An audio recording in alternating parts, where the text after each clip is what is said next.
Park Song-jae said this between the second and third rings, in an even voice, without pausing. He said he'd signed the papers to buy the restaurant this morning, with money from Dohyun's father, that the recipes had already been renamed, that the investors were sitting nearby, toasting the new name. Lee Do-hyun stood at the cutting board with a piece of bluefin tuna under his fingers, listening as 5 years of his life were condensed into a single sentence. "You're too soft, Hyung. A chef doesn't run an empire." In the background, glasses clinked and someone laughed with a low, satisfied chuckle. Do-hyun placed the phone on the table, screen down. He looked at the knife. He looked at the black exit. He walked out. The white light of the headlights hit him in the face, and the world ended at the crosswalk, under the wheels of a delivery truck. The last thing he thought about wasn't the pain. He thought he'd return every recipe, with interest. Darkness. Then a smell. Dampness and mold, and something sour and old. Do-hyun opened his eyes and saw a ceiling of blackened beams. The hands were not his own. Thin, young, and dirty. He was lying on the floor of some dilapidated building, and light streamed through holes in the roof in ragged patches. To his right stood a table. On the table lay a leather-bound book covered in green mold.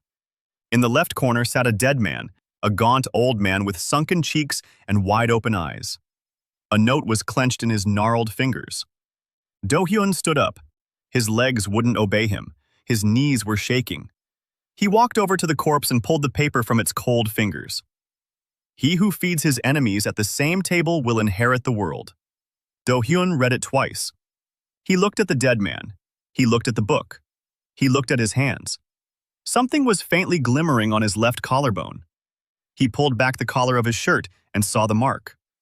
10 outlines shaped like petals. All of them empty. Not a single one was lit. 0. He stepped out onto the threshold. Before him lay a desolate plain. Gray earth without a single tree as far as the eye could see. Ash and charred stones. In the distance to the left, something loomed darkly. It looked like a forest but was the wrong color. To the right, plumes of smoke rose into the air. Maybe a village. Maybe a fire. A sign hung above the entrance. Half the letters had crumbled away, but Do-hyun could make it out.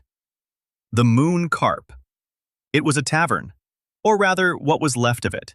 4 walls, a roof with holes, a bar made of cracked wood, 3 tables. 2 of them were broken. The kitchen was behind a partition. He went in there. There was a stove, stone and soot-stained, but intact. Not a single pot, not a single knife. Empty shelves. Shards of pottery and rat droppings lay scattered on the floor. Do-hyun returned to the table and opened a book. Mold ran along the edges, but the pages inside were intact. It was a cookbook. The text was written in a language he didn't know, but somehow he could read it. Recipes. Dozens of recipes. Half the pages had been torn out. The remaining ones described dishes made from ingredients he didn't recognize. Night vine root. Moon deer milk. River dragon liver. He flipped to the last page. There was a single recipe written in a different hand, an older one. Broth made from ordinary bones. Salt, water, thyme. Nothing magical, just broth. Do-hyun closed the book. He sat down on the only intact chair. He looked at the dead man in the corner. He had to bury him. That was the first thing. Then he had to find water. That was the second thing. Then he had to figure out where he was and what these petals meant. That was the third thing. He stood up and dragged the body outside. The old man weighed as much as a child, just bones and skin. Do-hyun dug with his hands. The ground was soft from the ashes. A shallow grave. He laid the body down and covered it with dirt. He stood there for a moment. He didn't say anything. He went back inside. He washed his hands with water from a puddle on the floor. He sat down again. He looked at his collarbone. 0 petals. In the world he'd found himself in, that meant he was nobody. Less than nobody. Even an F rank was 1 petal. He didn't even have that. He was a blank space. A door that people kicked without looking. He opened the book again to the last page. Bone broth. He knew this recipe, not the one specifically, but the principle. 12 hours over low heat. The collagen leaches into the water. The fat forms a silky film. Salt at the end. Only at the end. He'd done this 1,000 times in his past life. For ramen, for consommé, for sauces. The recipe was primitive, but that was the trick. He didn't need any magical ingredients. He needed bone and fire. He walked around the tavern. Behind the back wall, he found a well. He peered inside. There was water. Murky, but there was water. He found a rope and a bucket with a hole in it. He patched the hole with clay from the wall. He drew up some water. He returned to the stove. There was no firewood. He broke off a piece of one of the broken tables. It would last half a day. He lit a fire. He placed the only pot he'd found on it. The water came to a boil. There were no bones. He went outside and walked across the gray earth. After a quarter of an hour, he found the skeleton of some large animal. He picked out a shin bone. He wiped it clean. He went back inside. He tossed it into the boiling water. The smell began to waft through the air an hour later, faint but unmistakable, animalistic and warm.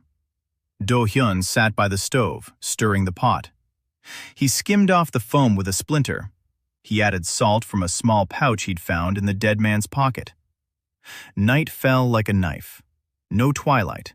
It was light, and then it grew dark. The fire in the stove cast a red glow. The broth gurgled. Dohyun didn't sleep. He was thinking. Park Sung-jae stood before his eyes. Not his face, his voice. The steady, calm voice of a man who, for 5 years, had eaten from his hands and kissed his hands, and in the end took everything away with a single phone call. Dohyun clenched his fists so tightly that his fingernails dug into his palms. Then he unclenched them. He looked at the broth, percent by percent, recipe by recipe. He'll get it all back. Not Sung-jae. Sung-jae remained in another world, but the principle is the same. It was taken from him. He'll build it all up again. And this time, no one will take it away, because he won't be a romantic chef. He'll be a chef to whom everyone who sits at his table owes a debt. Morning came. The broth was ready. 12 hours. Dohyun ladled some out and tasted it. The flavor hit the roof of his mouth, and for a second, he was standing in his kitchen in Seoul again. Pure bone broth. No frills, no gimmicks. Just a properly simmered base. He set the bowl on the table, the only bowl he could find. He sat down across from it. He looked at the empty doorway. He needed guests. Without guests, he would remain a nobody forever. Somewhere to the south, a distant howl rang out. Somewhere to the north, a horn sounded. Between them sat a man with an empty seal and a full cauldron. And he waited. On the third morning, the scent reached someone. Dohyun heard a rustle before he saw it. Something heavy was sliding across the ashes outside. Then a shadow blocked the doorway. The creature was 3 human heights long. The lower half of its body was a serpent's tail covered in silvery scales. The upper half was a woman with white hair and yellow vertical pupils. 6 petals glowed on her collarbone. B rank. Dohyun stood behind the counter with a ladle in his hand, staring at the creature that could kill him with a single flick of its tail. A lamia. He didn't know where he'd heard that word before, but he knew it. Sebek Yona. A scout of the Sebek clan. 6 petals. He was a 0. The difference between them was like that between a fly and a sledgehammer. Yona drew in a breath through her nostrils. Her pupils narrowed. She wasn't looking at him. She was looking at the cauldron behind him. Then she shifted her gaze to his collarbone. She saw the empty seal. Her expression didn't change. No contempt, no interest. Just a statement of fact. 0. She slipped inside. Her tail wrapped around the broken table. She didn't say a word. She just stared at the cauldron. Dohyun could read her like an open book, not through magic, through experience. 31 years of life, 15 of them in the kitchen. He'd seen thousands of people before a meal. Hungry, angry, tired, pretending to be full. This one was hungry. Not just yesterday, nor just this week. Months, maybe even years. Her body was strong, but her cheeks were slightly sunken. The scales on her tail were dull. Lamia feed on meat, and their metabolism requires fatty, hot food, but she'd been eating dry rations on the run. A scout, a loner, in the ash belt where there is no game and no allies. Dohyun dipped his ladle into the pot. This was the third broth in 3 days. He had been cooking it every night. The first for himself, the second to test the stove, the third just in case. That just-in-case moment arrived. He poured the broth into a bowl. He pulled a pickled egg from his bosom. He'd found a bird's nest on the second day in a crevice behind the well. 4 eggs. He boiled 2. He pickled the other 2 in a brine of salt and water mixed with herbs that grew between the rocks. It was an improvisation. He placed an egg in the broth. He split it in half with a splinter. The yolk was creamy and slightly runny in the center. Perfect. There were no noodles, but the base for ramen was there. He set the bowl on the table in front of the lamia. She didn't move. She stared at him with her yellow eyes. There was something in her gaze that Dohyun recognized instantly. The distrust of a living creature that had been fed poison instead of food far too often. He stepped back, sat down in the opposite corner, folded his arms, didn't look at her, gave her space. That's the basic principle. Never stand over a hungry person. Never watch them eat. Let them be alone with their food. A minute passed, then 2. He heard her pull the bowl closer. He heard the first sip, then silence.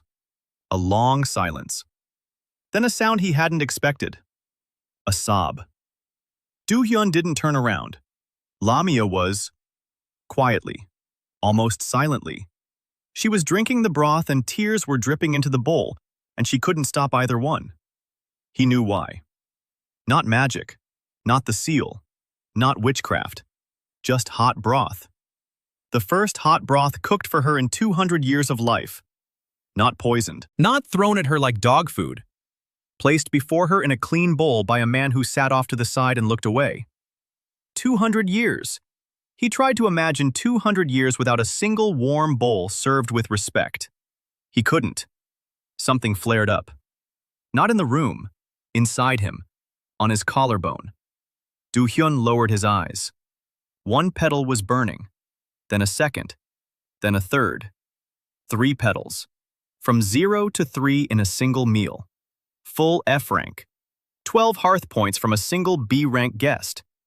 He raised his head. Yona was standing in front of him. The bowl was empty. Her eyes were red. Her face was wet. She wasn't wiping away her tears. She was looking at his collarbone, where 3 petals glowed with a faint light. Her gaze was strange. Not hostile, not grateful. Stunned. She had seen how 0 became 3. Not a single petal lights up just like that. Warriors train for years to light just 1. Mages meditate for decades. And this 0-rank cook in a ruin had gotten 3 from a single bowl of broth. She didn't understand. Dohyun didn't fully understand it either, but he sensed it. The guest's seal. His seal wasn't powered by battle or magic. It was powered by food from a well-fed, satisfied guest who left alive. Every guest fed his seal in proportion to their rank. Yona was B rank, 6 petals, 12 hearth points. Enough to light 3 of her own petals. Yona placed something on the table. A silver scale, the size of a palm. It shimmered. Yona said she'd be back, and she'd bring her sister. Then she turned and glided toward the exit. She stopped at the door. She didn't turn around. She said one more thing. She said that in 10 days, a man with 4 petals, the governor of the border mark, he considers this land his own. He'll come with soldiers. Then she left. Her tail left a furrow in the ashes. Dohyun was left alone. He looked at the silver scale. He looked at the 3 petals on his collarbone. He looked at the empty cauldron. 10 days. A man with 4 petals. C rank. Knights. Soldiers. But he had 3 petals and a cauldron. He picked up the book, opened it to the first few pages, began reading the recipes. Night vine root. He had no idea where to find it. Moon deer milk. He didn't even know what a moon deer looked like. River dragon liver. No. He closed the book, opened it to the last page. Broth made from bones. Salt. Water. Time. That was enough for a B-rank lamia. It'll be enough for the rest too. But he needs more than just broth. He needs a kitchen, knives, groceries. He needs walls without holes and a roof that doesn't leak. He needs tables and chairs. He needs plates. He went outside. The ash belt stretched in every direction. A dead zone 40 li wide. No trees, no villages, no roads. Just a tavern at an old crossroads and traces of ancient trade routes leading north and south. He set off along the northern route. 2 hours later, he found the wreckage of a caravan. Old. Maybe a year, maybe 5. The wagons had rotted away, but the iron had survived. Barrel hoops, nails, a door hinge, and a knife. Rusty, dull, bent, but a knife. Dohyun took it in his hand and smiled for the first time in 3 days in this world. Not a warm smile, not a joyful one. It was the kind of smile a man gives when he finds the first tool for a job he never plans to finish. He returned to the tavern. He sharpened the knife on a stone. 2 hours. He tested the blade on his fingernail. It'll do. Not his Japanese steel, not his kitchen with 17 chefs. A rusty blade in a ruin at the edge of the world. But the hand is the same. The muscle memory is the same. 15 years of experience aren't erased even by death. He placed a new pot on the fire, broth number 4. That evening, he sat on the threshold and sharpened his knife. To the south, a silhouette flashed above the dark forest. Wings, large ones. Someone was flying low over the trees and looking toward the tavern. In the morning, a dead bird lay on the threshold. Large, like a pheasant but with blue feathers. Next to it, on the ground, a single word was scratched into the earth with a claw. Hunger. Dohyun picked up the bird. He felt it. Fatty, meaty. He smiled that same knife-like grin. He plucked it in 20 minutes. He butchered it in 10. The breast separately, the thighs separately, the bones for broth. He rinsed the giblets. He set the liver aside. You can make pâté from the liver if you find some fat and at least something sour. He found it. Berries on a dry bush by the well. So sour they made his jaw clench. Perfect. He rendered the fat from under the bird's skin. The pâté was ready by noon. Coarse, without a blender or a sieve. But the texture was right, and the flavor was pure. He placed the pâté on a flat stone instead of a plate. He set it on the threshold. By evening, the stone was empty. In the morning, 2 birds lay on the threshold, and 1 fish, wrapped in a leaf. Another day later, 3 birds, a bag of roots, and a small bundle containing something white and crystalline. Salt. Someone was bringing him food. Someone who could fly and was hungry. Someone the seal hadn't seen because that someone never came inside. Dohyun didn't go out hunting. He didn't set any traps. He didn't call out. He cooked. He set the food on the threshold. He took away the empty dishes. It was a contract without words. You bring me ingredients. I'll return a dish to you. Come in when you're ready. The seal will light up only if you sit down at the table. On the 6th day, he heard footsteps. Not the slithering of a snake's tail. Not the flapping of wings. Footsteps. Heavy. Human. A man in a tattered cloak stood in the doorway. Tall. Thin. With a long scar across his entire face from forehead to chin. 4 petals glowed on his collarbone. No, not 4. 3.5. The 4th flickered and went out. C rank on the verge. Fading. The man looked at Dohyun, at his 3 petals, at the cauldron, at the stone plate on the threshold. He said his name was Kim Tae-woo, that he had been a knight of Cholsong, that he had been banished, that he'd been walking through the ash belt for 3 weeks. that he'd die by morning if he didn't eat. Dohyun nodded and poured some broth.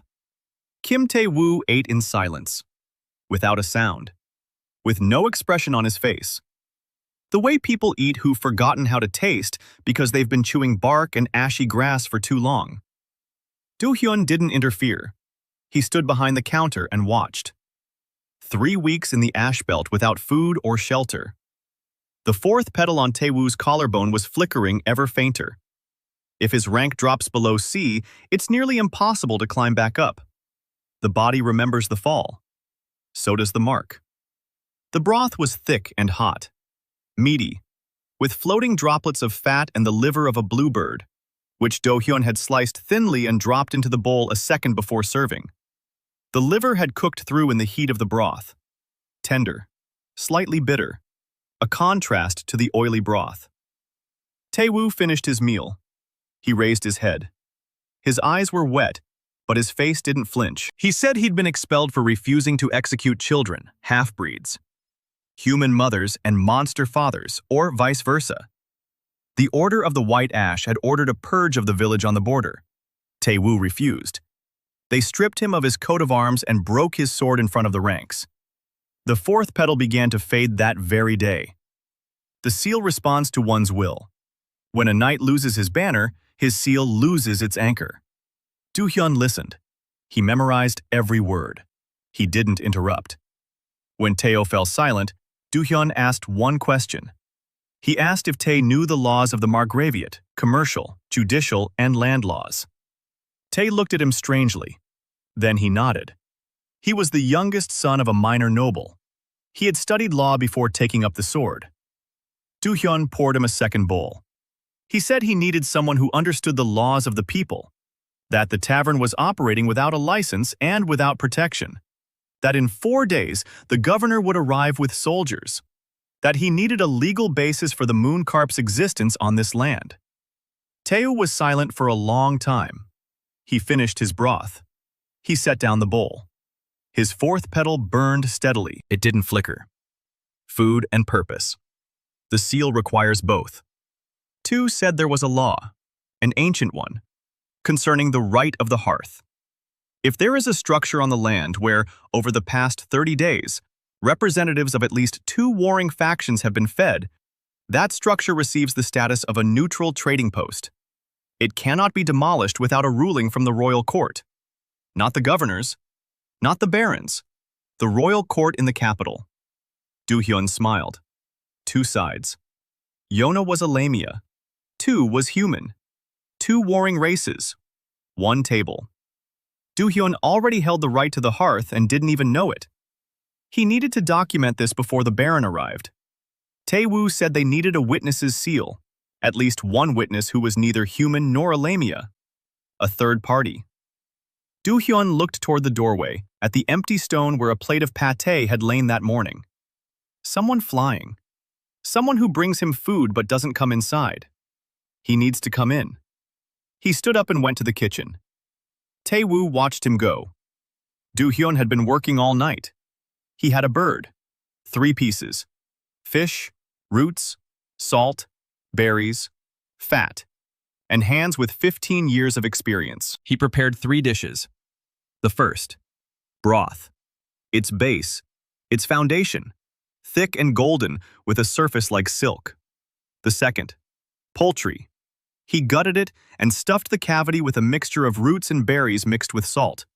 He coated it with fat. He roasted it in the oven on stones, covering it with a clay pot instead of a lid. 2 hours. The skin became crispy and dark. The meat inside was tender and infused with the tartness of the berries. Third, fish. He cleaned it, sliced it into thin strips. In another world it would have been sashimi. Here, it was simply a fresh cut, without soy sauce or wasabi, but with a dressing of berry juice and rendered bone fat. Acid and fat. A basic balance. He set out the dishes. Not on the threshold, on the table inside. The only whole table. 3 servings. 1 for Tae-woo. 1 for the flying guest. 1 empty, for whoever comes next. In the morning, Tae-woo woke up on the floor by the stove. Dohyun was standing by the door, looking outside. On the threshold lay 5 birds in a bundle containing something new.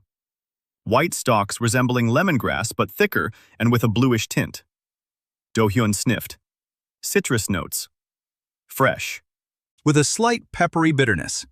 He didn't know what it was, but his nose knew what to do with it. Broth. The finishing touch. Add it a minute before serving. Remove it. The aroma will linger. He'd been cooking all day. Tae was repairing the walls, silently, without being told. He found some clay by the well, kneaded it, plugged 3 holes in the wall, started fixing the table. By evening, the tavern had 2 whole tables. The roof was still leaking, but the walls were holding up. Dohyun prepared dinner. He placed his finest work on the threshold, a bird roasted with roots and blue stems. The aroma filled the entire ash belt, or so it seemed. He stepped back, sat inside with his back to the door, waited. An hour. 2. Tae-woo was asleep. The fire was dying down. Dohyun had almost dozed off when he heard a rustle. Light. Like the wind. But there was no wind. Something landed on the threshold. He didn't turn around. The sound of claws on stone. Light. Like a bird's. Then silence. Then the sound of eating. Hasty. Greedy. Then a sob. Again. For the second time this week, someone was crying over his food. Dohyun slowly turned around. A girl was sitting on the threshold. No, not a girl. A creature in the form of a 14-year-old girl. Her slender arms gave way to enormous wings folded behind her back. Her legs ended in claws. Her hair was feathers. A single petal glowed on her collarbone. F rank. A harpy. She was eating greedily with her hands, shoving pieces into her mouth and crying. Dohyun stood up. He slowly approached the door. Not all the way. At a distance. She froze. She looked at him with huge, bird-like eyes, ready to take flight. He said one word. "Come in." She didn't move. He repeated it. "Come in." "It's warm inside." She took a step. Then another. Her claws clacked against the stone floor. She entered. She sat down at the table. She rested her wings on her knees. She was trembling. Dohyun placed a plate in front of her, not a stone one. Tae-woo had found a clay shard, and Dohyun had scrubbed it until it shone. Almost a plate. He set the bird on it. He poured the broth into a separate bowl. He stepped back. She ate. Slowly this. When she finished, she looked at him. She said her name was Unchio Bichu, that she was 72 years old, but for a harpy, that was still a child. That her flock had perished in the humans' last raid on the Unchio peaks. That she had been alone for 11 years. A 4th petal flared on Dohyun's collarbone. E rank. Bichu was only F rank. 1 Ochaga point. But his total score had crossed the threshold. 1300. 3 from Yona. Another 9 over 3 days from repeated mental connections with her visit. The system counted not only the act of eating itself, but also the memory of it. If a guest recalls a meal fondly, that also adds up. Slowly, but it adds up. Plus 1 fire point from Bichu, a total of 13. The threshold for the 4th petal is 12. Tae-woo watched from the corner. His face was pale. He had seen the 4th petal light up. He had trained for 8 years to light his 4th. This chef had done it in a week with bowls of soup. Tae clenched his fists. Not out of anger, out of realization. He had tied his fate to something he didn't understand. And for some reason, that didn't scare him. Dohyun stood at the counter. 4 petals. E rank. The governor would arrive in 3 days. The governor had 4 C rank petals. Dohyun was E rank. In combat terms, there's a chasm between E and C. But Dohyun isn't a fighter. He doesn't need to be stronger. He needs the Baron to sit down at the table, and then finish his meal, and then walk out alive, and then get the bill. He looked at Tae-woo, asked if the documents were ready. Tae-woo nodded. The right of the hearth has been secured. 3 races at one table, a human, a lamia, a harpy. 3 witnesses. The Mooncarp Tavern is a neutral trading post under ancient law. The Baron cannot tear it down. Only the royal court can. And the royal court sits once per season. The rainy season has just begun. 4 months until the trial. A 4-month head start. Dohyun nodded. He looked at Bichu, who was curled up by the stove, fast asleep. At Tae-woo, who was sharpening a rusty sword found among the wreckage of a caravan. At his own 4 petals. At the cauldron. In 3 days, Baron Chogwan Chol would arrive. 4 petals, 8 nights, and greed that couldn't be contained in a single body. Dohyun put the broth on the fire. If the Baron wanted war, he'd get his dinner. Baron Chogwan Chol arrived on the 10th day, just as Yun had promised. He wasn't alone, 8 knights on horseback, clad in chainmail and bearing the crests of the border guard. Behind them was a cart with a cage. Empty. Dohyun stood in the doorway and counted the petals. The Baron, 4, C rank. The knights, 2 to 3, D and E. One of them had 4 petals, another C rank, probably the captain. The Baron was exactly as Dohyun had imagined him from Yona's description. Broad, soft. His face was rosy and glistening with sweat. His clothes were expensive but tasteless. A gold chain around his neck, as thick a finger. You could smell his cologne from 10 steps away. Sweet, nauseating. He dismounted, looked at the sign, looked at Dohyun. He looked at his 4 petals. His face twisted. E rank. To the Baron, he was an insect. He walked up to the threshold. He unbuttoned his pants. He urinated on the step. The urine splashed onto the stones and trickled down to Dohyun's feet. The knights behind the Baron were laughing. Dohyun didn't move. He didn't back down. He didn't clench his fists.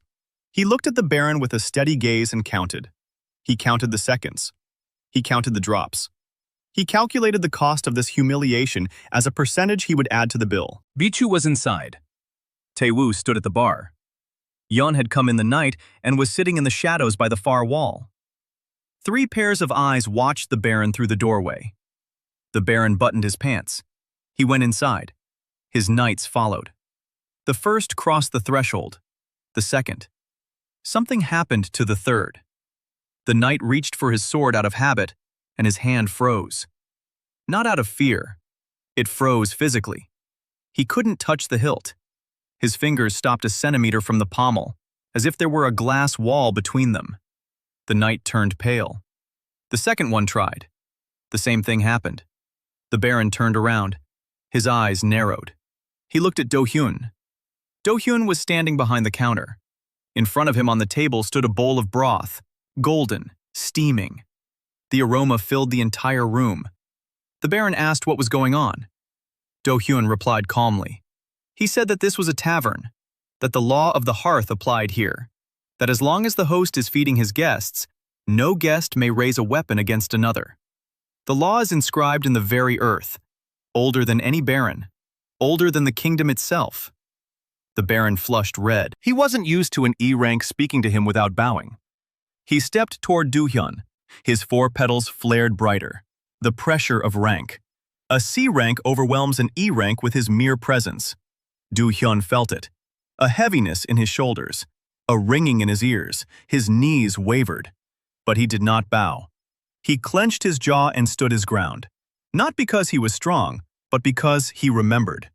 He remembered how Park Song-jae had stood in his kitchen and smiled at him every evening for 5 years straight, knowing full well that a knife was already in his back. If he'd survived that, he'd survive this fat Baron with 4 petals too. The Baron stopped. He wasn't used to resistance from the weak. It threw him off his stride. He looked around.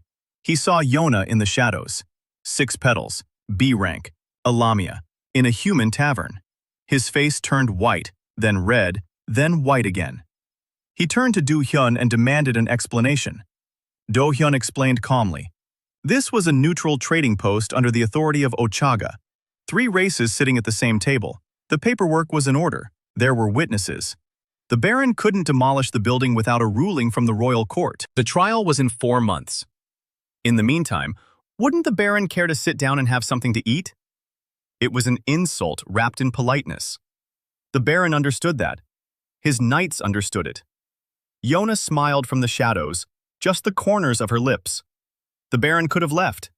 That would have been the right move. To leave. To return with lawyers. To challenge Ochag's claim. But the Baron was not the kind of man who walks away. He was the kind of man who sits down and gobbles it up because he was used to taking everything on the table. He sat down. Dohyun served him. Broth with blue stems. Roasted poultry with berry sauce. And the third course. A new one. Dohyun had been preparing it for 2 days. The roots that Bichu had brought yesterday. White and firm. Similar to daikon but sweeter. He sliced them thinly. He marinated them in berry juice with salt and fat. He served them cold on a clay plate next to the hot broth. A contrast in temperatures. A basic technique, but here it was a novelty. The Baron ate. At first, with disdain. He grabbed the food with his hands. He slurped. He dropped pieces. Then he slowed down. Then he stopped. Then he began to eat slowly, like a man who suddenly realized he wasn't just chewing food. Dohyun had seen this 1,000 times.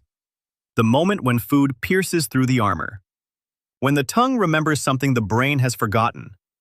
The Baron finished eating. His face looked strange. Not angry. Not satisfied. Confused. As if someone had slapped him across the face with a wet rag, and he didn't know which way the blow had come from. He stood up. Adjusted his chainmail. Looked at Dohyun. His voice was hoarse. He said he'd be back in a week. With the documents. That the tavern would pay him half the profits. That it was non-negotiable. Dohyun nodded. Politely. Almost with a bow. The Baron left. The knights followed him. Swords slid out of invisible sheaths the moment they crossed the threshold. The clang of steel and the clatter of hooves. Dust. Silence. 4 petals glowed on Dohyun's collarbone. Nothing new. The Baron awarded 1200 as a C rank. Total score, 25. 48 are needed for the 5th petal. A long way to go. But the Baron said he'd be back. And he will be back. Not out of politeness. Out of greed. He sat down at the table and ate. So he owes. By the law of the hearth, every meal without payment is a debt. The Baron didn't pay. Dohyun didn't remind him. Let it pile up. Let him gobble it down and not pay. Every bowl is an entry in the ledger, and Dohyun keeps that ledger in his head, with interest. Tae-woo approached. His face was pale. He asked why Dohyun had fed a man who had urinated on his doorstep. Dohyun looked at him, calmly, without anger. He spoke a single sentence. He said that revenge is served not cold, but hot, in a bowl, with a helping. Yona laughed from the shadows, for the first time. A low, dry laugh of an ancient creature who had seen something truly new. Bichu slept by the stove, curled up in her wings. She didn't see the Baron. She didn't see the humiliation on the threshold. She saw only that Dohyun was standing by the stove as usual, stirring something. And that was right. Dohyun washed the bowl the Baron had eaten from. He dried it. He placed it on the shelf. He walked over to the threshold. He looked at the wet spot on the stone. He crouched down. He ran his finger over it. He raised his hand. He looked at it.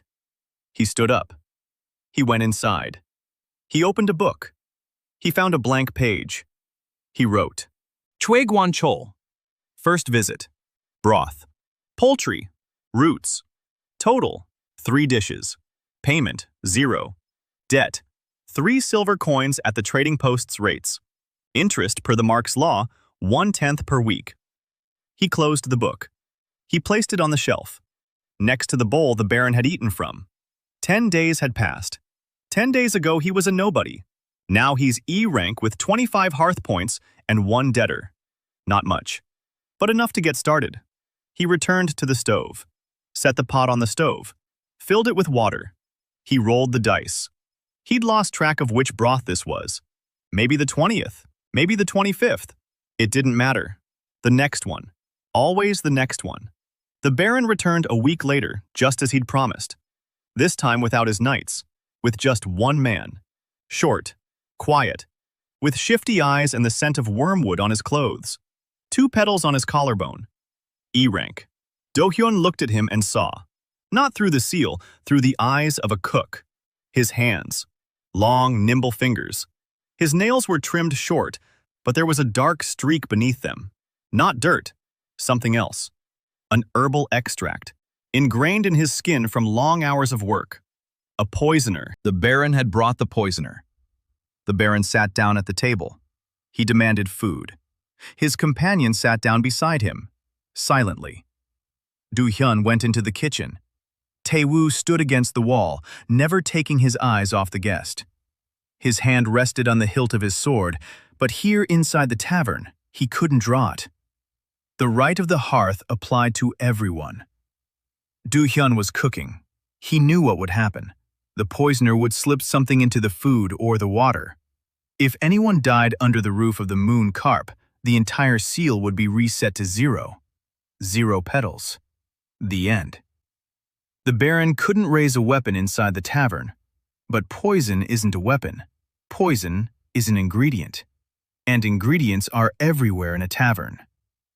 Dohyun brought out 2 dishes, broth for the Baron, broth for the guest. He set them down, sat down at the bar, watched. The Baron ate, greedily, just like last time.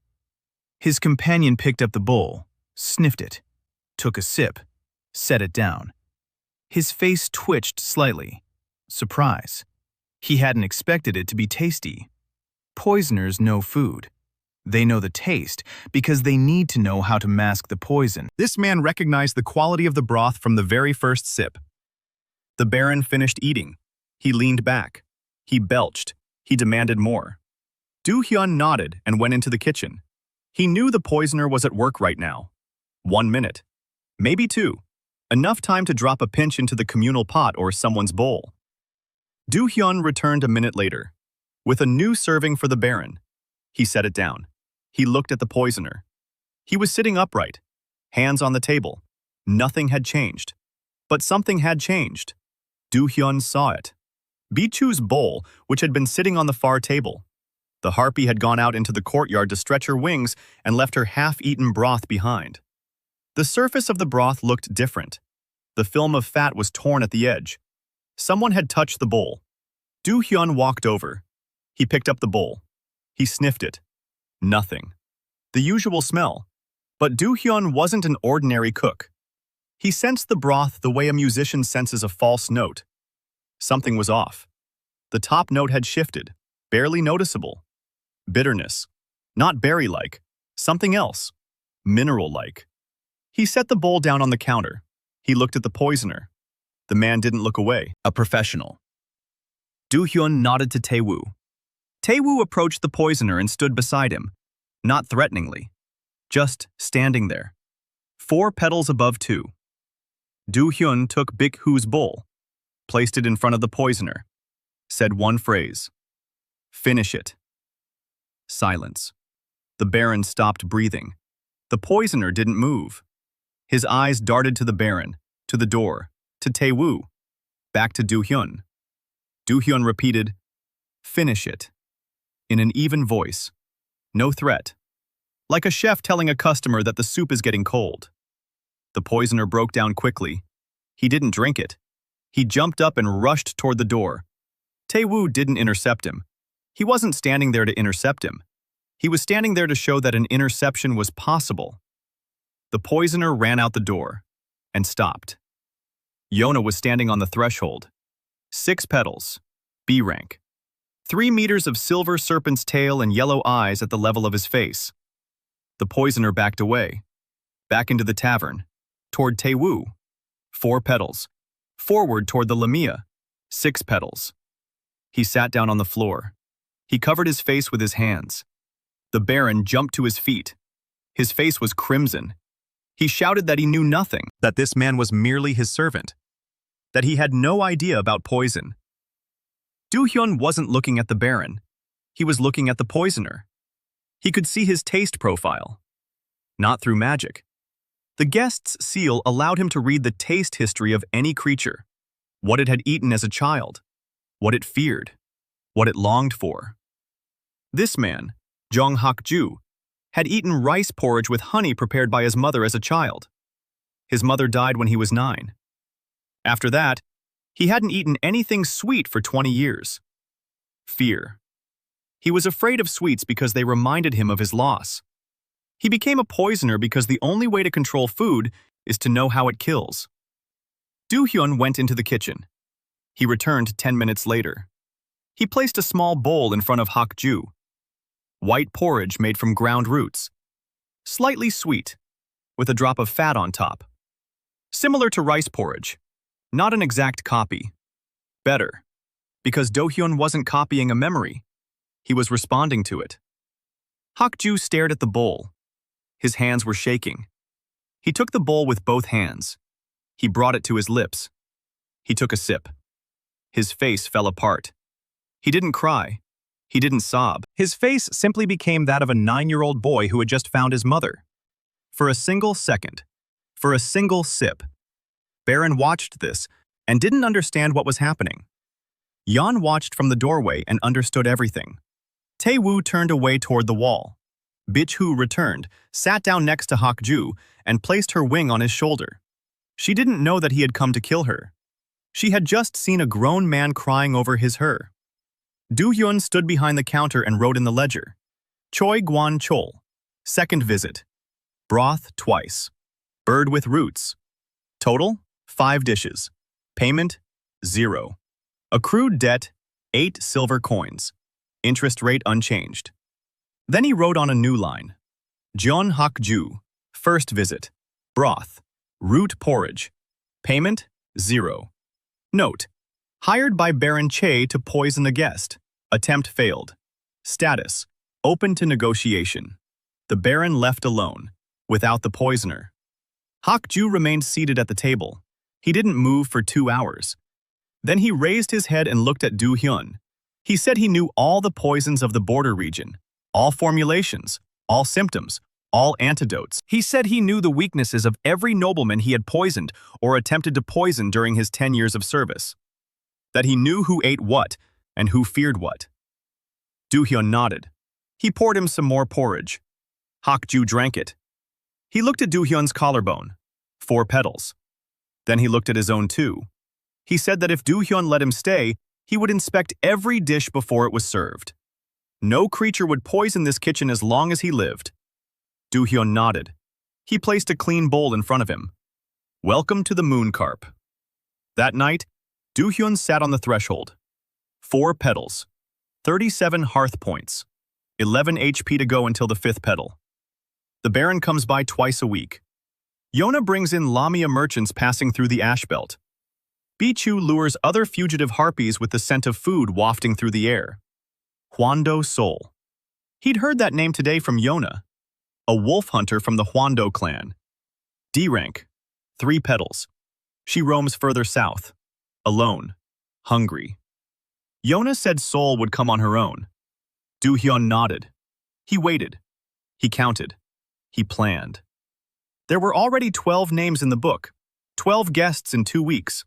12 entries in the debt ledger. The Baron already owed 18 silver coins and had no idea. Interest was piling up. Dohyun gazed at the horizon. Somewhere far to the north, in the capital of the Margraviate, preparations were underway for the autumn auction. 3 months. He would be there, with the ledger, with the seal, which by then would shine so brightly that the countesses would drop their fans. But for now, broth. The next pot. The next guest. He went back inside, put water on the stove, rolled the dice, looked at Hak-ju, who was sleeping at the table with his face resting on his folded hands, at Bichu curled up by the stove, at Tae dozing by the door with a sword on his lap. 4 people, 4 broken beings at a single table. He started from scratch and a corpse. Now he has a team and a debtor. That wasn't enough. But Park Sung-jae had also started with a single phone call, and he'd taken everything. Dohyun was taking his time, but he'd pay back more, with interest. Always with interest. The fire crackled in the stove. The broth was boiling. Beyond the tavern's walls, the wind of the ash belt howled. And on the horizon, something new was rising. Not the sun, not the moon. A dark cloud in the northwest. From the direction of the White Ash Order's fortress, someone was watching. Someone was counting. Someone with 8 petals on his collarbone raised an eyebrow for the first time in 30 years of service as he read a report about a tavern in the dead zone where an E-rank cook fed lamia and harpies and took poisoners away from the barons. Magister Yoon Jae-ho set the scroll aside. He looked out the window. He smiled, the unsettling smile of a man who sees an interesting challenge. Not yet a threat, just a challenge. Hwando's soul arrived at dawn on the 17th day, without warning, without a sound. Dohyun woke up to find someone standing over him, breathing down his neck. He opened his eyes. A she-wolf. A human body, but with sharp ears covered in gray fur. Amber eyes with horizontal pupils. 3 petals on her. D-rank. Thin. Her ribs were visible through her tattered shirt. She wasn't looking at him. She was looking at the cauldron. Dohyun stood up slowly. Not abruptly. You can't make sudden movements around a she-wolf. He didn't know this from books. He knew it from 15 years of working with people. A hungry beast and a hungry person behave the same way. Any quick movement is a threat. He walked over to the stove. He stoked the fire. He reheated yesterday's broth. He tossed in the pieces of poultry he'd set aside the night before. The meat was ready in a minute. He sliced the roots thinly. He added them. He poured it into a bowl. A large portion. A double serving. The she-wolf eats a lot and quickly. A predator's metabolism. He set the bowl on the table, stepped back. She sat down, ate with her paws, quickly, silently. Licked the bowl until it shone. Raised her head. Looked at him. Didn't say a word. Got up and left. Dohyun didn't stop her. Didn't call after her. He didn't ask her name. An hour later, a deer carcass lay on the doorstep, fresh, still warm.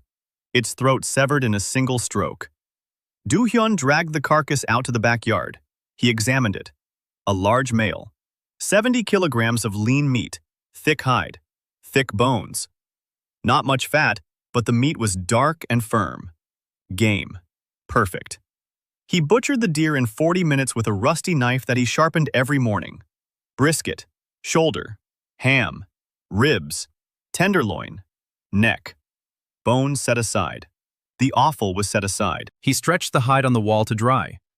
It was his first real butchering in this world, and his hands sang. 15 years of muscle memory. Every cut was precise. Every joint was separated without shattering the bone. 2 stood nearby and watched. His face looked strange. He had seen knights who chopped down enemies with the same precision. But they cut to kill. He cut to feed. And for some reason, the latter seemed more terrifying. Dohyun hung the meat on ropes behind the tavern. He saved the tenderloin for today. The rest would dry out. In this climate, meat would cure in a week if cut thinly and salted. He now had a supply. For the first time in 17 days. He returned to the kitchen. A venison tenderloin, 200 grams of pure fillet, free of tendons and membranes. He placed the piece on the table and closed his eyes. In his past life, he would have made tartare out of this, or carpaccio, or a steak with truffle oil in a sizzling skillet for 45 seconds on each side. There's no skillet here, no oil, no truffles. There's a stone, there's fire, there's salt, there are berries and blue stems. And there's his mind, filled with 2,000 recipes and principles that work in any universe. Heat, salt, acid, fat, time. The 5 pillars of flavor. He doesn't need a skillet. He needs a red-hot stone. He chose a flat stone from the oven's masonry. He placed it in the fire. He waited an hour. The stone glowed red-hot. He pulled it out of the branches with tongs. He placed it on a stone countertop. He sliced the tenderloin into 2 pieces, each as thick as a finger. He salted them. He placed them on the stone. A sizzle. The aroma hit him instantly. Meat, heat, and smoke. 40 seconds. He flipped it with a splinter. 40 seconds. He took it off. The meat was black on the outside and red on the inside. A perfect Maillard crust on a red-hot stone without a single drop of oil. He chopped the berries. He crushed them in a stone mortar. He added a pinch of salt and a drop of bone fat. Sauce. Primitive, but it worked. He placed the steak on a clay shard, drizzled the sauce over it, added 2 leaves of that herb that grew by the well. No side dish. Not needed. The meat speaks for itself. Salt returned at noon. She walked in, sat down, without a word. Dohyun placed the steak in front of her. She looked at the meat, then at him, then back at the meat. She picked up a piece with her hands, took a bite, froze. Her ears twitched. They flattened against her head and then stood up again. Her jaw moved slowly. She chewed, and her eyes glazed over. Dohyun could tell. The flavor profile. Hwangdo Seoul. 73 years old. For a she-wolf, that's young. She'd eaten raw meat her whole life. Blood and flesh. No fire, no salt. Unprocessed. Because the Hwangdo wolves don't cook. They're hunters, not cooks. Food is fuel, not pleasure. She had never eaten roasted meat in her life. She had never felt the Maillard reaction on her tongue. The crust, the caramelization, the contrast of textures. For her, it was like a blind person seeing color for the first time. She finished eating, licked her fingers, looked at Dohyun with a long, inscrutable gaze, stood up, left. Returned an hour later with 3 rabbits and a bundle of fish. She set them down on the threshold. She left. She returned in the evening. She ate. She left. In the morning she brought more. A contract without words. Hunting in exchange for cooking. Dohyun's collarbone showed no reaction. Seoul did not sit at the table of her own free will. She came and went. She ate standing up or on the threshold. The guest's mark demanded something else. A guest must sit at the table, of their own free will, with the intention of staying, to eat, to leave alive and full. Seoul was not a guest. She was a supplier who collected payment in the form of food. Dohyun didn't rush her. Time was on his side. He cooked for her every day. Each time it was slightly different. Steak with berries, steak with roots, steak with blue stems, braised meat in a clay pot simmered for a long time, stroganoff made from fresh fish with a sour sauce. He showed her that food could be different every day. That fire, a knife, and salt transform a dead carcass into a story. On the 22nd day, Seoul walked in. She set the game on the counter. She stood there for a moment. Then she did something she hadn't done before. She sat down at the table, with her back to the wall, facing the door, like a predator ready to flee but choosing to stay. Dohyun placed a bowl in front of her. He sat down across from her, at the other end of the table, far away, not overwhelming. Seoul ate. Slowly. Slowly for the first time. When she finished, she looked at him. She spoke her first word in 5 days. She said he smelled strange. Not like a human. Not like a monster. Like fire and meat and something else. Something she didn't know. Dohyun smiled. He said it was called cooking. The 5th petal flared on his collarbone. D rank.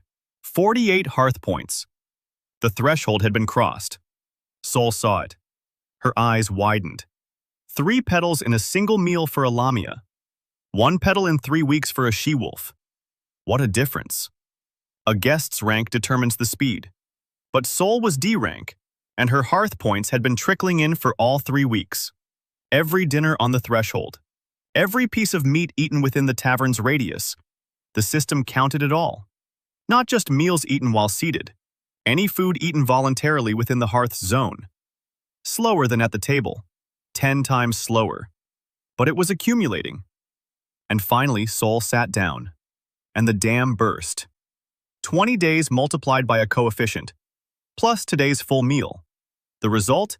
A leap across the threshold. The fifth petal. Taewoo turned pale. Again.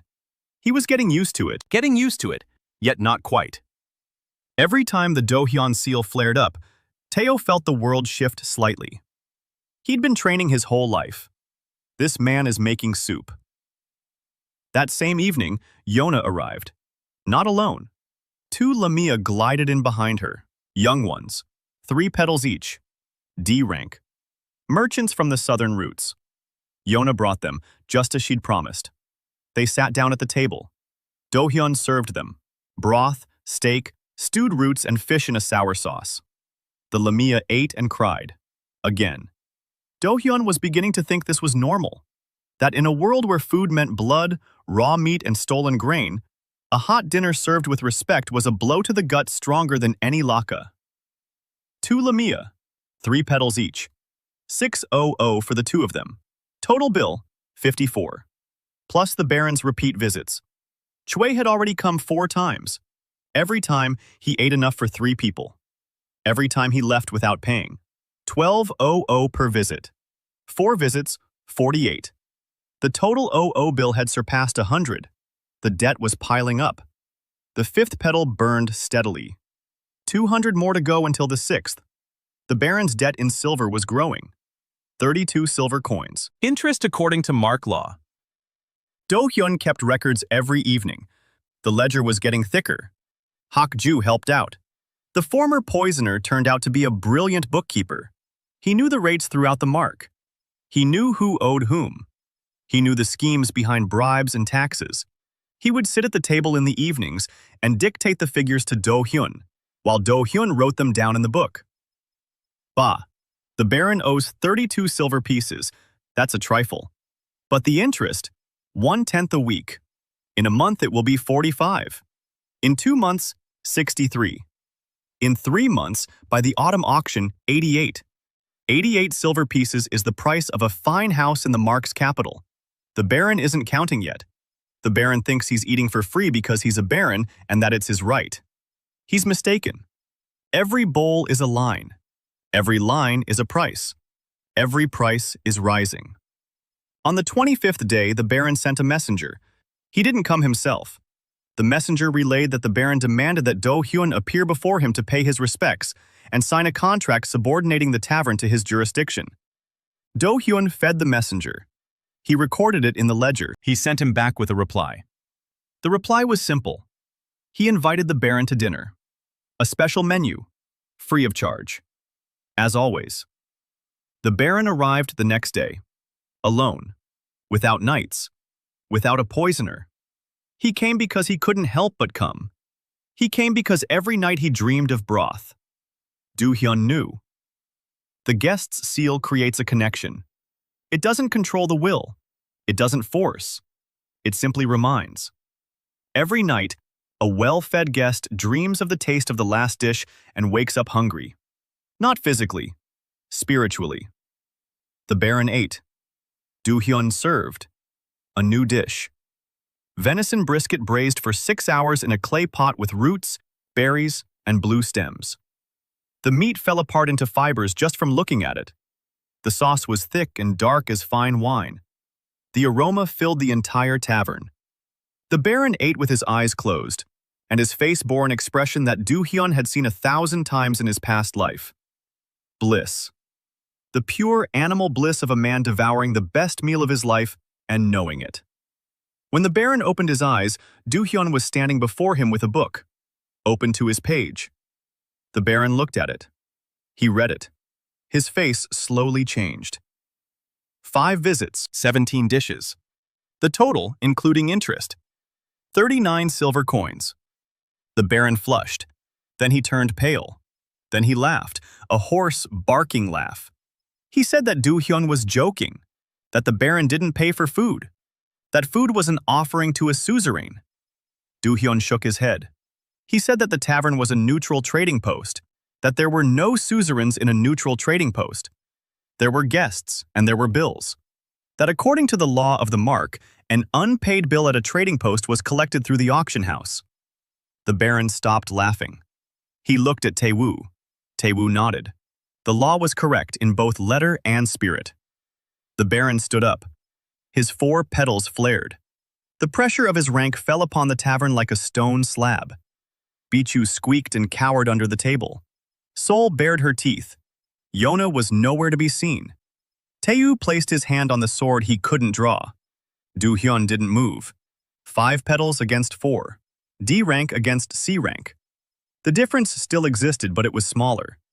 Significantly smaller than a month ago. And the Baron sensed it. He looked at Dohyun's collarbone. 5 petals. A month ago, there were 4. And now there are 5. The cook is gaining petals faster than the veteran knight. The Baron said nothing. He turned around. He walked out. He didn't pay. Dohyun made a note. 6th visit. 3 courses. The debt is 46 silver coins, including interest. He closed the ledger. He looked at the door. The Baron wouldn't be coming back on his own anymore. Now he would act differently. Economically, politically. He'll cut the tavern off from the trade routes, block the caravans, ban merchants from the mark from trading with the moon carp. Dohyun knew this because he would have done the same in the Baron's place. Logistics. Strangulation. Classic. He turned to Hakju. Asked which of the mark's merchants hated the Ron.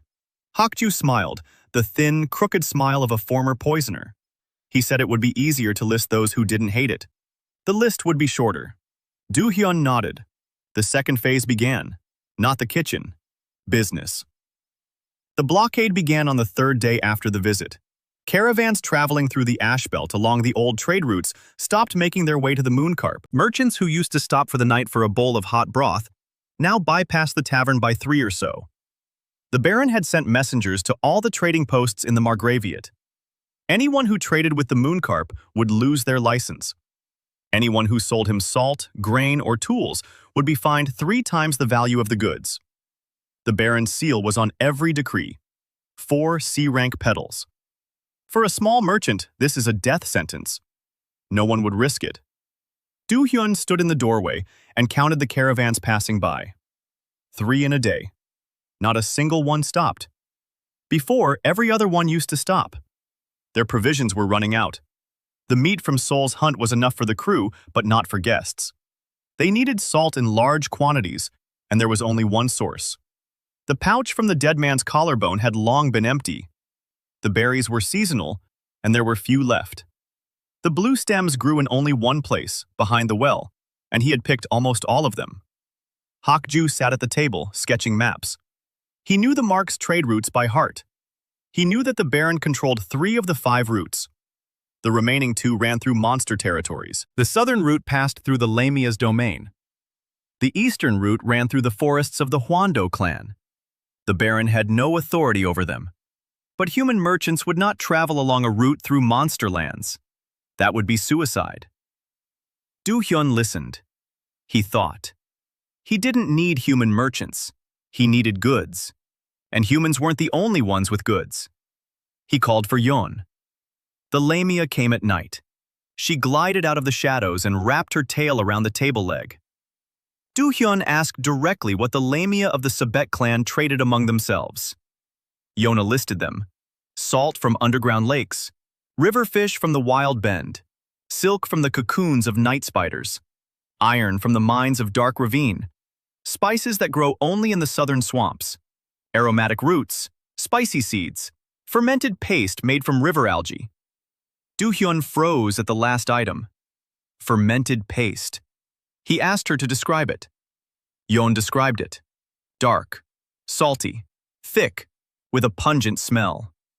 The Lamia use it to preserve meat. Dohyun closed his eyes. Miso. It sounded like miso, or like doenjang. Fermented soybean paste, the very foundation, the cornerstone of half of Asian cuisine. And it's here, among the Lamia. He opened his eyes. He asked how much it cost. Yona said that the Lamia don't trade with humans. 300 years of war. The exchange of goods between the races is prohibited by both sides. But the moon carp isn't human territory. nor is it Lamia territory. It's a neutral trading post. The law of the hearth. Technically, trading here doesn't violate any law because there is no law here except the law of the hearth. Dohyun smiled. Yona smiled back. 2 days later, a wagon pulled up to the tavern. 3 Lamia merchants. 2 4 petals each. They brought a barrel of paste, a sack of salt, a bundle of dried fish, a basket of river clams, and a bunch of herbs that Dohyun had never seen before, but whose scents his nose was already distinguishing. Coriander, something resembling lemongrass, something like shiso, something completely new with a scent somewhere between cinnamon and smoke. Dohyun stood in the midst of this abundance, and his hands were trembling. Not from weakness, from anticipation.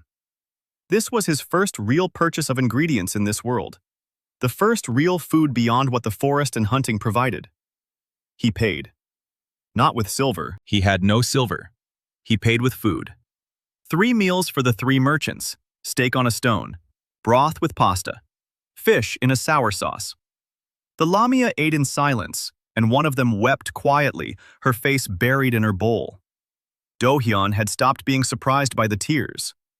600 from 3 D-rank Lamia, plus 500 from Yona and Saul's repeat visits and Bichu over the course of a week. The total count had surpassed 120. The seal was accumulating. The 5th petal was burning brighter and brighter. 200 to the 6th, 80 more. But the pace was picking up. Every new guest wasn't just 00, it was a connection. A connection generates returns. Returns generate 00, an exponential curve. Dohyun started working on the pasta that very evening. He opened the barrel. He took a whiff. The scent hit his nose, and for a second he was back at the Tsukiji market in Tokyo at 6 in the morning, standing between the rows of tuna and the miso soup stalls. The paste was coarser than miso, darker, saltier, closer to Korean doenjang, fermented for at least a year, maybe 2. Deep umami. He tasted it. The flavor filled his mouth and lingered for 10 seconds. Magnificent. Raw. Powerful. Like a rough diamond. He spent the night in the kitchen. By morning, he had a new dish, a paste-based soup with bone broth. He had brought 2 worlds together, his own broth, simmered for 12 hours, and the Lamian paste, fermented for 2 years. He added the blue stalks a minute before serving. A drop of fat on the surface. A thin slice of venison, raw like carpaccio, that would cook from the heat of the broth in the bowl. The dish was simple, a bowl of soup. But the depth of flavor was such that after the first spoonful, Teo set the bowl on the table and simply sat with his eyes closed for 5 minutes. Hakju took a whiff and said that if he'd been served this as a child, he would never have become a poisoner. Bichu ate 3 servings and fell asleep right at the table. Sol ate in silence. When she finished, she looked at Dohyun for a long time. Then she turned away. Her ears were pinned back against her head. Dohyun didn't know what that meant in the body language of she-wolves. Hakju whispered to him later that when Hwangdo's ears were pinned back, it wasn't fear. It was embarrassment. Dohyun didn't dwell on it. He didn't have time for embarrassment, his own or anyone else's. He had a new dish, a new supply channel, and a plan that was unfolding in his head like a blueprint for a restaurant. The Baron's blockade was working against human merchants, but the Lamia didn't answer to the Baron. The Harpies didn't answer to the Baron. The she-wolves didn't answer to the Baron. Dohyun redirected his trade southward, through Yan to the Lamia, through Bichu to the Harpy, who flew over the ash belt and could deliver light cargo, through Seoul to the remnants of the Hwando clan in the southern forests. 3 routes, 3 races. Not a single one passed through the Baron's lands. Hakju calculated. By the end of the 2nd month, more goods were passing through the Mooncarp than through any trading post on the border. Not because Dohyun was a brilliant merchant, because he was the only one who offered the monsters a fair exchange. Food in exchange for goods. No poison, no traps, no betrayal. 300 years of war had created a vacuum. Not a single place where a Lamia, a human, a harpy, and a she-wolf could sit at the same table and trade without fear of being stabbed in the back. Dohyun created that place. and the market came to him on its own. On the 30th day, Dohyun stood in the doorway and counted. 72 regulars. Lamia, harpies, werewolves. 3 human merchants who had defied the Baron's ban because the profits from trading with monsters outweighed any fine. The tally? 160,000. 40 until the 6th petal. 2 weeks. Maybe less if someone of a higher rank shows up. He looked south. Yona had promised. She said the rumors had reached the clan leader, Sabek Hwaran, A rank, 8 petals, the leader of all the Lamia. She'd heard about the man who feeds her subjects and asks for nothing but empty plates. She'd heard, and she was furious. Because peace is not what the Lamia want. Peace is a trap. 300 years had taught them that any bread offered by a human is poisoned. Sabek Hwaran was coming here. Not to eat. To kill. Or worse. To take Yona away. To punish her for betraying the clan. To destroy the tavern. Destroy what Dohyun had been building for 2 months. Dohyun looked at his 5 petals. Hwaran had 8. A chasm lay between them. He couldn't stop her by force. Couldn't out-argue her. Couldn't intimidate her. But he could feed her. If she sat down at the table. He went back to the kitchen, opened the book. He searched. The guest's seal granted him one ability that didn't depend on rank. A taste profile. He could read any creature at a glance. What it had eaten as a child, what it feared, what it longed for. All he needed was to see Hwaran. One glance. And he'd know what to feed her. He closed the book. Put the broth on the stove. Prepared 12 servings for the evening. For the guests who would come. For those who would return. For those who didn't yet know they'd return. He didn't cook for himself. He ate last. If there was anything left. Salt saw this. She saw that he ate leftovers or didn't eat at all. She saw that at night he sat poring over his book, his shoulders shaking. Not from the cold. She didn't say anything. In the morning, a piece of meat lay on his table. The best cut, tenderloin, placed there quietly while he slept. Dohyun woke up. He saw it. He looked at the door behind which Saul was sharpening her claws on a stone. He said nothing. He ate it. He went back to work. Somewhere to the south, a shadow was moving. 8 petals, A rank, clan leader, and she wasn't coming to eat. Sabek Hwaran arrived on the 40th day. Dohyun heard her before he saw her. The ground trembled. Not much. A faint vibration you feel through the soles of your feet rather than with your ears. As if something huge and heavy were crawling across the ashes. Bikhu leapt up from the floor. Her wings unfurled. Her feathers stood on end. She darted toward the door and froze. Sol was already there, standing in the doorway. The fur on her neck was bristling. Her teeth were bared. Taewoo drew his sword. He was allowed to do so beyond the threshold. Hakju turned pale and crawled under the table. Then he changed his mind and crawled out. Yona stood in the center of the tavern, motionless. Her face was white, not from fear, from something else. Dohyun stepped out onto the threshold. A column was moving across the gray wasteland of the ash belt. A Lamia led the way, but not one like Yona. Bigger, wider, longer. Its tail was as thick as a log and stretched 5 human heights. Its scales weren't silvery, they were golden, with a red sheen on each scale. The upper half of its body was that of a woman in her 40s by human standards. Broad shoulders, powerful arms. A beautiful but stern face, as if carved from stone. Her eyes were yellow, not amber like Yona's, but molten gold. 8 petals adorned her collarbone. They glowed so brightly that they were visible 100 steps away, even in daylight. A rank. Behind her were 4 Lamia warriors, 5 or 6 petals each, C and B ranks, the elite of the Sabek clan. Dohyun stood in the doorway with his 5 D-rank petals, gazing at the 8 A-rank petals, and the difference was so great that his knees buckled on their own. The pressure of rank. Hwa rank didn't even exert pressure on purpose. Simply the presence of an A rank within a 50-step radius creates a physical weight for everyone below that rank. The air grew thicker. Bichu fell to her knees behind him. Tae-woo staggered. Seol stood her ground. Her legs were shaking, but she stood her ground. Dohyun clenched his jaw. He straightened up. He didn't bow. Not because he could resist. Because he knew one thing. Hwaran had come to kill or to take. If he bowed, she would decide he was weak. If he stood straight, she would decide he was foolish. Both options bought him time. And time was all he needed. One glance. The guest's mark. Taste profile. He looked at Hwaran and read her, like an open book, like a recipe on a page.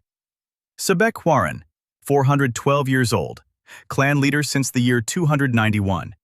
As a child, she ate raw fish from a mountain river, freshwater, trout, cold, straight from the water, with her hands, with her mother on the bank. Her mother died in the Third Battle of Red Pass 290 years ago. Hwaran hadn't eaten fish since then, not once in 290 years, not out of disgust, out of pain. The taste of trout is the taste of loss. She locked away that memory and swallowed the key. Dohyun saw it all in a single second, one glance. Then the pressure of an A rank struck with full force, and he fell to one knee. Blood flowed from his nose. 5 petals against 8 isn't a fight. It's an execution. Hwaran stopped 10 steps from the threshold. She looked at Dohyun on his knees, blood on his lips. She looked at his 5 petals. Her expression didn't change. Then she looked past him, at Yun, who was standing in the doorway, be as pale as chalk. Hwaran spoke. Her voice was low, calm, colder than winter. She said she had come to take her sister away. That a Lamia does not eat at a human's table. That 300 years of blood cannot be washed away with a bowl of soup. That Yona brings shame upon the clan and the blood and memory of all who have perished by human swords. Yona didn't answer. She stood there in silence. Her 6 petals shimmered. Against Hwaran's 8, her rank meant nothing. Hwaran said she was giving Yona 1 minute. To leave this ruin. To stand behind her. And never again utter the words, moon carp. Dohyun stood up. He wiped the blood away with his sleeve. He opened his mouth. His voice was hoarse from the pressure but steady. He spoke a single sentence. He invited Hwaran to come inside and eat. Hwaran looked at him. For the first time, she truly looked at him. Not as an insect. Not as an enemy. As a mystery. 5 petals. Standing before an A rank on legs that could barely hold him up. Blood on his face. And inviting her to dinner. She didn't answer. Dohyun continued. He said that if, after dinner, she wanted to take Yona away, then Yona would leave. He wouldn't stand in her way. But if Hwaran would at least sit down at the table and try a single dish, then by the right of Ochaga, she would be a guest. And a guest decides for herself. Hwaran remained silent. Her warriors behind her exchanged glances. One placed her hand on her spear. Then she took it away. It was pointless. Within the tavern's radius, weapons were useless. Hwaran knew this. The law of the hearth. Ancient. More powerful than any rank. Not even an A rank could override it. If she entered, she wouldn't be able to strike. But she didn't need to strike. She could simply take Yona away with a word, by order of the clan chief. And Yona would obey. Blood is thicker than broth. Hwaran crawled over the threshold. Her tail filled half the tavern. Golden scales scraped against the stone. She sat down, if you could call it that. She wrapped her tail around the table and straightened her torso. Her head was level with the ceiling beam. The pressure of her rank inside the tavern became unbearable. Bichu lost consciousness. Tu leaned against the wall. Hakju lay on the floor, motionless. Even Seol dropped to one knee and bared her teeth in a helpless growl. Dohyun was making his way to the kitchen. Every step took effort. His legs felt like lead. Blood was trickling from his nose onto his apron. But he kept walking. Because he was a chef. And he had an order to fill. He cooked for 10 minutes, faster than ever before. Fish. River fish that the Lamia merchants had brought 3 days ago. He didn't fry it. He didn't boil it. He didn't stew it. He sliced it raw. In thin strips. Like sashimi. Like at tsukiji. like 400 years ago when a little lamia ate with her hands on the bank of a mountain river with her mother. He placed the fish on a clay shard. He added nothing. No salt, no sauce, no herbs. Just fish. Cold, fresh, raw, pure. He carried the dish out, set it in front of Hwoarang, stepped back. She looked at the plate. Her face was stony, the face of a warrior, the face of a chieftain, the face of a creature that had killed more people than Dohyun had seen in his entire life. Then she saw the fish, and the stone cracked. Not right away.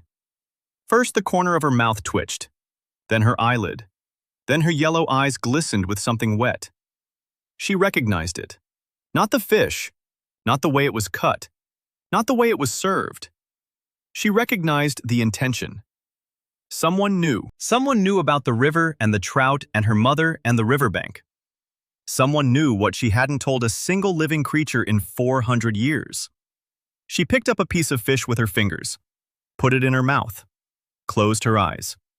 And 400 years crumbled in a single second. She was sitting on the bank of a mountain river. The sun, the water, Mom right beside her, cold trout in her mouth, happiness so sharp it hurt to breathe. When she opened her eyes, her face was wet. The pressure of her rank had vanished, as if it had been turned off. Bhikshu came too. Saul straightened up. Taewoo peeled himself away from the wall. Hwoarang looked at Dohyun. Her eyes were different. Not cold, not hostile. Lost. Like a child found after 400 years. She said one word. How? Dohyun didn't answer. He stood behind the counter with blood on his apron and an empty seal that suddenly wasn't empty anymore. The sixth petal flared. No, the sixth and seventh. Two at once. An A-rank guest. 256 hearth points in a single meal. His total score had jumped past 400. The threshold for the sixth petal was 200. The threshold for the seventh was 800. He had cleared the sixth and stood on the threshold of the seventh. No, he'd crossed it. 400 plus the previous 160. 560. No, plus the points accumulated from all the guests' repeat visits. 600. 700. He calculated quickly. 730. Over the next 3 weeks, the world changed. Not the whole world, the world around the moon carp. The Tavern caravan arrived 5 days after her visit. 12 wagons, 6 lamia drivers, barrels of paste, sacks of salt, bundles of dried herbs, small barrels of oil from night lotus seeds, rolls of silk, iron tools, knives, real knives, 3 of them, forged iron from the mines of Dark Ravine, not Japanese steel, coarser, heavier, but sharp and reliable. Dohyun took the first knife in his hand, and his fingers clenched around the handle just as the fingers of a man returning home after a long journey would clench. He closed his eyes, opened them, began to work. With these real knives, everything changed. His cuts became precise. The slices of fish were as thin as paper. The meat was cut along the grain without any ragged edges. The roots were diced into even cubes. The paste dissolved into the broth in a smooth stream without any lumps. Dohyun worked like a machine, 14 hours a day. He went through all the ingredients from the caravan. He tasted each one. He smelled each one. He cataloged each one in his mind. Night lotus oil. A nutty aroma with a slight bitterness. High smoke point. Suitable for stone grilling. Replaces butter in sauces. Dried herbs. 7 varieties. He recognized 3 by analogy with his past life. Similar to thyme. Similar to basil. Similar to rosemary, but sweeter. 4 new ones. He tasted each one. He took notes. He mapped out flavor profiles in his mind. This one is bitter. This one is floral. This one is peppery with a long finish. This one is earthy, like mushrooms. In 3 days, he created 8 new dishes. Broth with pasta and lotus oil. Steak with 3 herbs on a hot stone. Fish marinated in pasta and sour berries for 12 hours. chicken liver pâté with nut butter, braised meat in a pot with roots and mushrooms that Saul found in the southern forest, porridge made from grated roots with honey from wild bees that Bhikkhu discovered in a crevice in the rock, cold soup made from river clams with herbs. And the eighth, the most important, the seal dish. It came to him at night, not as an idea, as knowledge. The guest's seal revealed the recipe on the sixth petal. The first seal dish, hearth broth. The same bone broth simmered for 12 hours, but with one addition, a single drop of the cook's blood, his own blood. The blood dissolves in the broth and vanishes, no taste, no color, no smell. But whoever drinks it receives a buff, regeneration. Minor wounds heal twice as fast, lasts 12 hours. And a side effect, a vow to return. Not forced, not magical shackles, just a warm, tugging feeling in the chest. A desire to return. Like homesickness for a home you never had. Dohyun tried it on Tae-woo. He didn't mention the blood. He just served the broth. Tae-woo drank it. An hour later, the cut on his arm from sharpening his sword had healed. Tae-woo looked at his arm, then at Dohyun. The look on his face was such that Dohyun understood. The knight guessed that the broth wasn't ordinary, but he didn't ask. He trusted the cook more than his own order, which had discarded him like trash. Dohyun made a note. Ocha's broth works. Regeneration confirmed. The side effect, the oath of return, requires monitoring. He began serving Ocha's broth to regular guests. Not to everyone. Only to the chosen few, the Lamia merchants who came regularly. The harpies from the Bichu flock, which had grown to 7 members over the past few weeks. 3 human merchants who risked their businesses for access to interracial trade. Everyone who drank it came back, again and again. Not out of compulsion, out of craving. Like returning to a restaurant where you had a good time. Only stronger, deeper, at the cellular level. The flow of guests grew. 120 regulars by the 50th day. 200 by the 60th. Flowed like a river. 730 after Kvaran's visit. 800 on the 52nd day. The 7th petal. B rank. 900 on the 55th. 1,000 on the 58th. The exponential growth was working.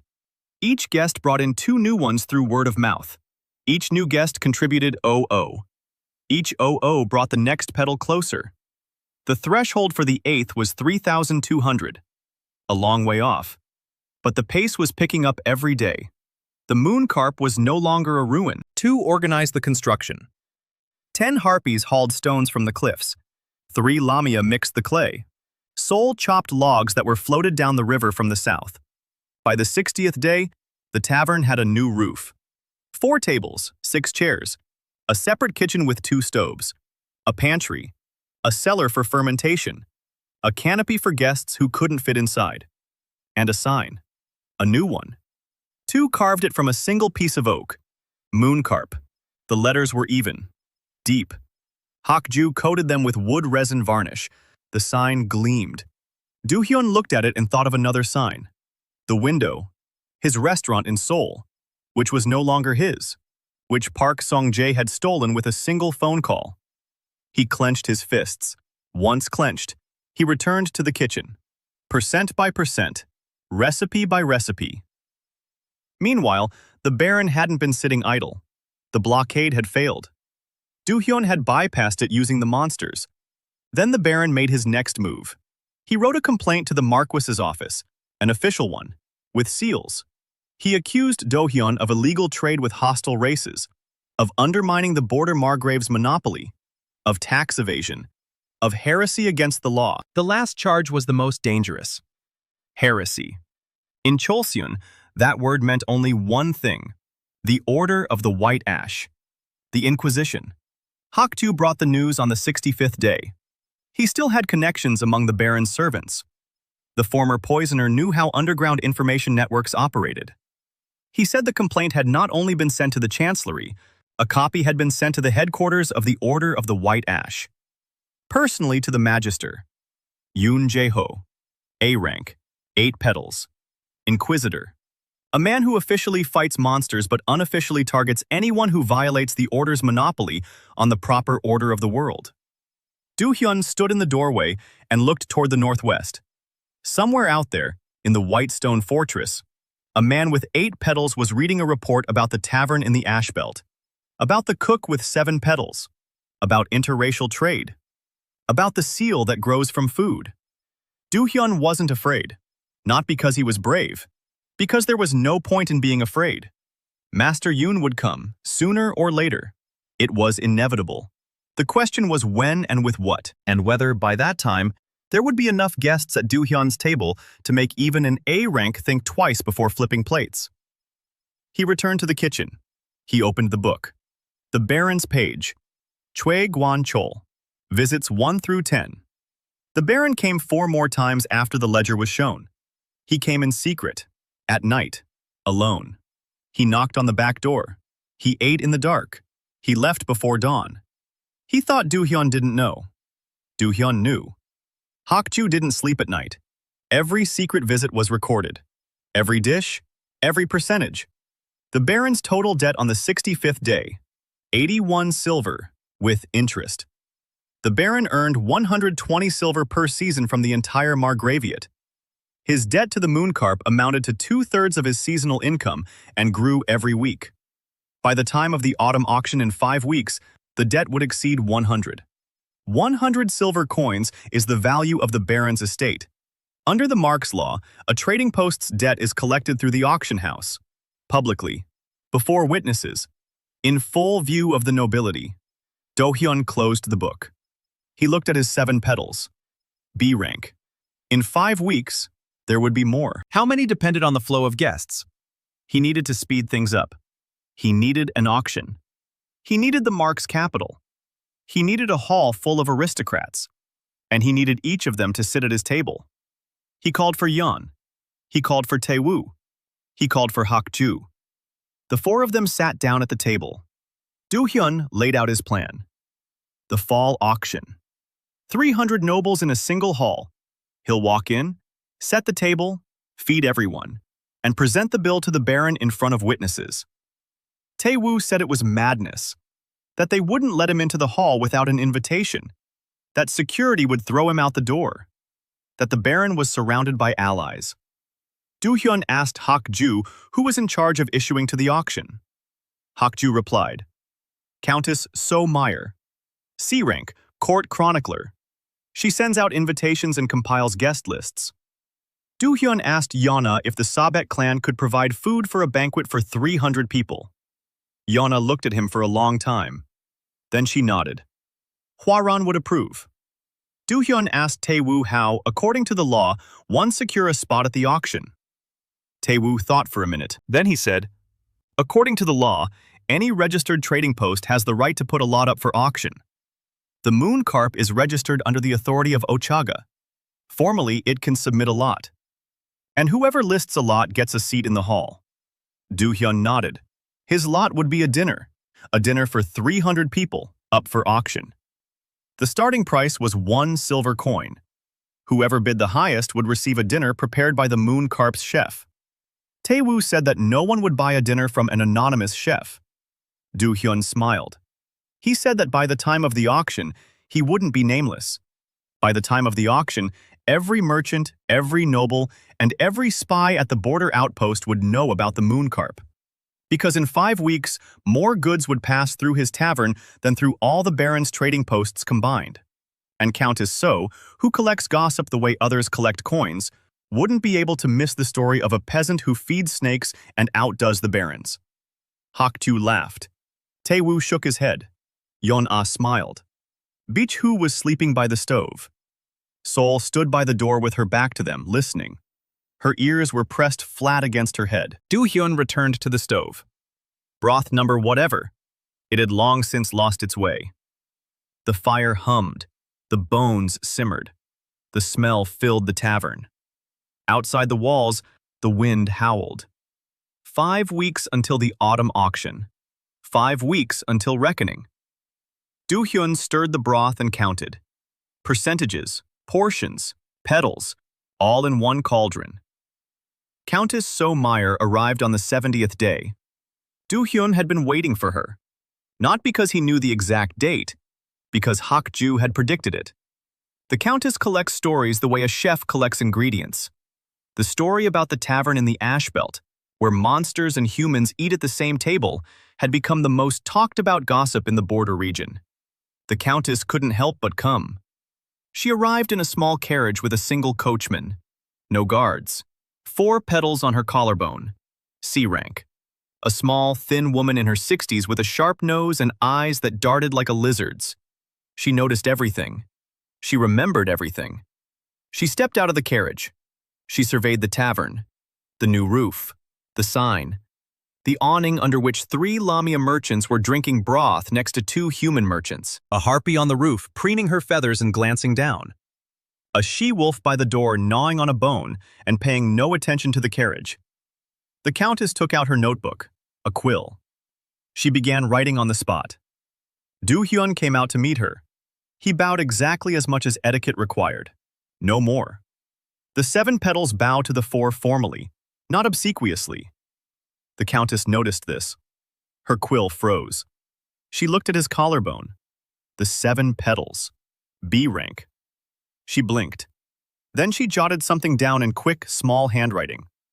Dohyun invited her inside. She entered. She sat down at the table. She placed her notebook beside her, pen at the ready. She had come to write a pamphlet, a satirical one, about a peasant who feeds snakes. It would be funny and sharp, and the court would roar with laughter, and the baron would be humiliated, and the Countess would gain a new chapter in her chronicle. Dohyun saw it in her eyes. He saw how she was already composing the text in her head, how she was choosing epithets. A peasant cook, a friend of snakes, a carp in ashes. He didn't interfere. He served. He brought her broth with pasta. She tasted it, and the pen slipped from her fingers. She didn't notice. She sipped the broth and forgot that she'd come to write. Dohyun served the second course, steak on a stone with 3 herbs and lotus oil. The Countess ate slowly, each bite separately, like a sommelier, like a professional. She wasn't just a chronicler. She was an aristocrat of old blood who had dined at court and knew the flavors of the kingdom's finest chefs.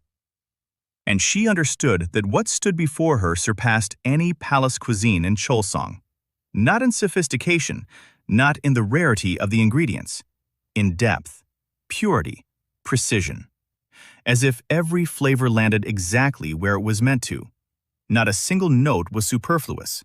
Not a single one was missing. Dohyun served the third course, fish marinated in paste, and he read its flavor profile. With Mire, 63 years old. Rice porridge with red beans as a child. Her mother cooked it every morning. Her mother died when the Countess was 12. Her father remarried. Her stepmother didn't cook the porridge. The Countess never ate rice porridge with red beans again. Not because she couldn't find it, because she was afraid. Afraid it wouldn't taste right, that the memory would be ruined, That her mother would become a little less real. Dohyun returned to the kitchen. Roots, white, firm, mashed into porridge. Red berries. Not beans, but the texture and sweetness were similar. He mixed them together, cooked them, added a drop of honey. He served the porridge in a small bowl, separate from the rest. He set it in front of the Countess without a word. She looked at it. White porridge with red specks. Her hand, holding the pen, froze over her notebook. She didn't pick up the spoon. She looked up at Dohyun. Her gaze held the same expression as Hwaran's. How? How do you know? Dohyun didn't answer. He stood behind the counter. He waited. The Countess picked up the spoon. She tasted it. She put it back down. She closed her notebook. She put away her pen. Her hands were trembling. She wasn't crying. She was too old and too hardened for tears. But her face softened, like wax near a flame. She sat there for a minute, 2, 5, in silence. Then she spoke. She said she had come to write a pamphlet, that there would be no pamphlet, that instead she would write a report, to the king, personally. She said that in her 63 years at court, She had seen masters and generals and heroes with 8 petals. But she hadn't seen a single person who could do what Dohyun does. She said this wasn't cooking. It was a weapon. Dohyun nodded. He said that a weapon is a knife, and cooking is an invitation. For the first time during her entire visit, the Countess smiled, subtly, with just her eyes. She asked what he needed. Dohyun spoke plainly. He needed a spot at the fall auction. A lot. An official one, registered with the auction chamber. The Countess nodded. A spot would be arranged. She took a scroll out of her pocket, a blank form bearing the auction chamber's seal. She had brought it with her. She knew what he would ask for. Hakju was right. The Countess collects stories. And this story was just beginning, and the Countess wanted to be in the front row. Dohyun filled out the form. Lot number 47. A dinner for 300 people from the Moon Carp. Starting price, 1 silver. The Countess affixed her seal. 4 petals next to 7. C rank next to B rank. She hid the scroll. She stood up. She stopped at the door. She said she'd seen the Baron last week, that he'd lost weight, that he wasn't sleeping, that he was yelling at the servants, that his 4 petals were flickering. A falling rank. When a knight or noble loses control, his seal weakens. The Baron was losing control. His monopoly was crumbling. His blockade had failed. His poisoner had defected to the enemy. His secret nighttime visits to the tavern had become his ultimate disgrace. He was gorging himself at the very man he wanted to destroy, and he couldn't stop. The oath of return pulled at him every night. The hearth broth wouldn't let him go. The Countess said the Baron was dangerous. A cornered beast is more dangerous than a well-fed one. Dohyun nodded. He knew. The Baron wouldn't stop at filing a complaint with the order. He would go further. He had nothing to lose. The Countess had left. Dohyun stood in the doorway and watched as the carriage disappeared into the ashen haze. 1200 from a C-rank Countess. Total, 980. 3,200 by the 8th petal. A long way off. But there were 5 weeks until the auction. 5 weeks of a steady stream of guests, return visits, new faces. He went back inside. Hakju was sitting at the table with a black notebook. It wasn't his debt ledger. It was a different one. He was jotting down weaknesses. Every nobleman who had ever dined with the Baron. Every official at the auction house. Every knight of the mark. Who eats what? Who fears what? Who longs for what? The information Hakju had gathered over 10 years as a poisoner now worked for the chef. Dohyun reviewed the notes every evening. 300 people at the auction. 300 taste profiles. He wouldn't be able to read them all at a glance in the crowd. But he didn't need to read them all. He needed to know in advance. Hakju knew half of them. Yun, through her merchants, had gathered information on those who traded with the frontier. Taewoo remembered the habits of the officers from his past in the order. Piece by piece, bit by bit, the mosaic was coming together. 300 plates, 300 stories, 300 childhood memories, and 1 ledger with the Baron's name on every page. On the 73rd day, news arrived. Not from the Countess, not from Yona, from a stranger. A thin man in a gray cloak, without petals. F rank, 1 below first. 0. Just as Dohyun had been on the first day. The man placed an envelope on the table. Inside was a note. 3 lines. Master Yoon Jae-ho had read the Baron's denunciation. The master is interested. The master is watching. No signature. No seal. The man left without eating anything. Dohyun read the note 3 times. He placed it on the table. He looked at Taewoo. Taewoo was pale. He knew what it meant when a master of the order took an interest. It meant that first came the spies, then the questions, then the fire. Dohyun clenched his jaw. The master is watching. Let him watch. Let him count the petals. Let him read the denunciations. Dohyun will keep cooking. Every day. Every night. Broth after broth. Guest after guest. Petal after petal. When the master came in person, Dohyun would meet him at the table with a full cauldron and an open ledger. He remembered the note left by the dead old man in the ruins. He who feeds his enemies at the same table inherits the world. He didn't know yet what that meant, but he was beginning to understand. Interest upon interest, recipe upon recipe. He returned to the stove. The broth was boiling. Beyond the tavern's walls, the world was changing. Trade routes curved toward the mooncarp like rivers toward a lowland. 240 regular guests. 7 races at a single table. 980 hearth points. 7 B-rank petals. The Baron's debt. 93 silver. 4 weeks until the auction. The master's arrival was unknown. Reckoning was near. Dohyun stirred the broth and waited. He knew how to wait. 15 years at the stove teach patience. You can't rush broth. You can't speed up fermentation. You can't speed up revenge. Everything has its time, its own temperature, its own serving. On the 78th day, the Baron hired mercenaries. Not from the Mark, from the south. From those places where the law ends and the price begins. 12 men, 3 to 4 petals each. C and D ranks. Nameless men without a coat of arms who cut for silver and ask no questions. Hakju was the first to find out. His old connections among the Baron's shadow couriers worked like clockwork. He came to Dohyun at night, woke him up, said the mercenaries would leave the Mark's fortress in 2 days. Target? The mooncarp. Orders not to kill the cook. Orders to burn down the tavern, destroy the supplies, slaughter the monster guests. Provoke a fight inside. If even one guest dies inside, Dohyun's seal will be reset to 0 petals. The Baron knew this. He found the only weakness and struck at it. Dohyun sat on the threshold in the darkness. 7 petals. B rank. 1,100 hearth points. 12 C and D rank mercenaries. In direct combat, he'd lose to the very first one. He's not a fighter. His seal doesn't grant combat skills. It grants culinary skills. And culinary skills don't stop swords outside the tavern. The hearth's authority only applies under its roof. Beyond the threshold, the usual rules apply. Beyond the threshold, the one who strikes harder wins. Dohyun thought for 2 hours. Then he called his team.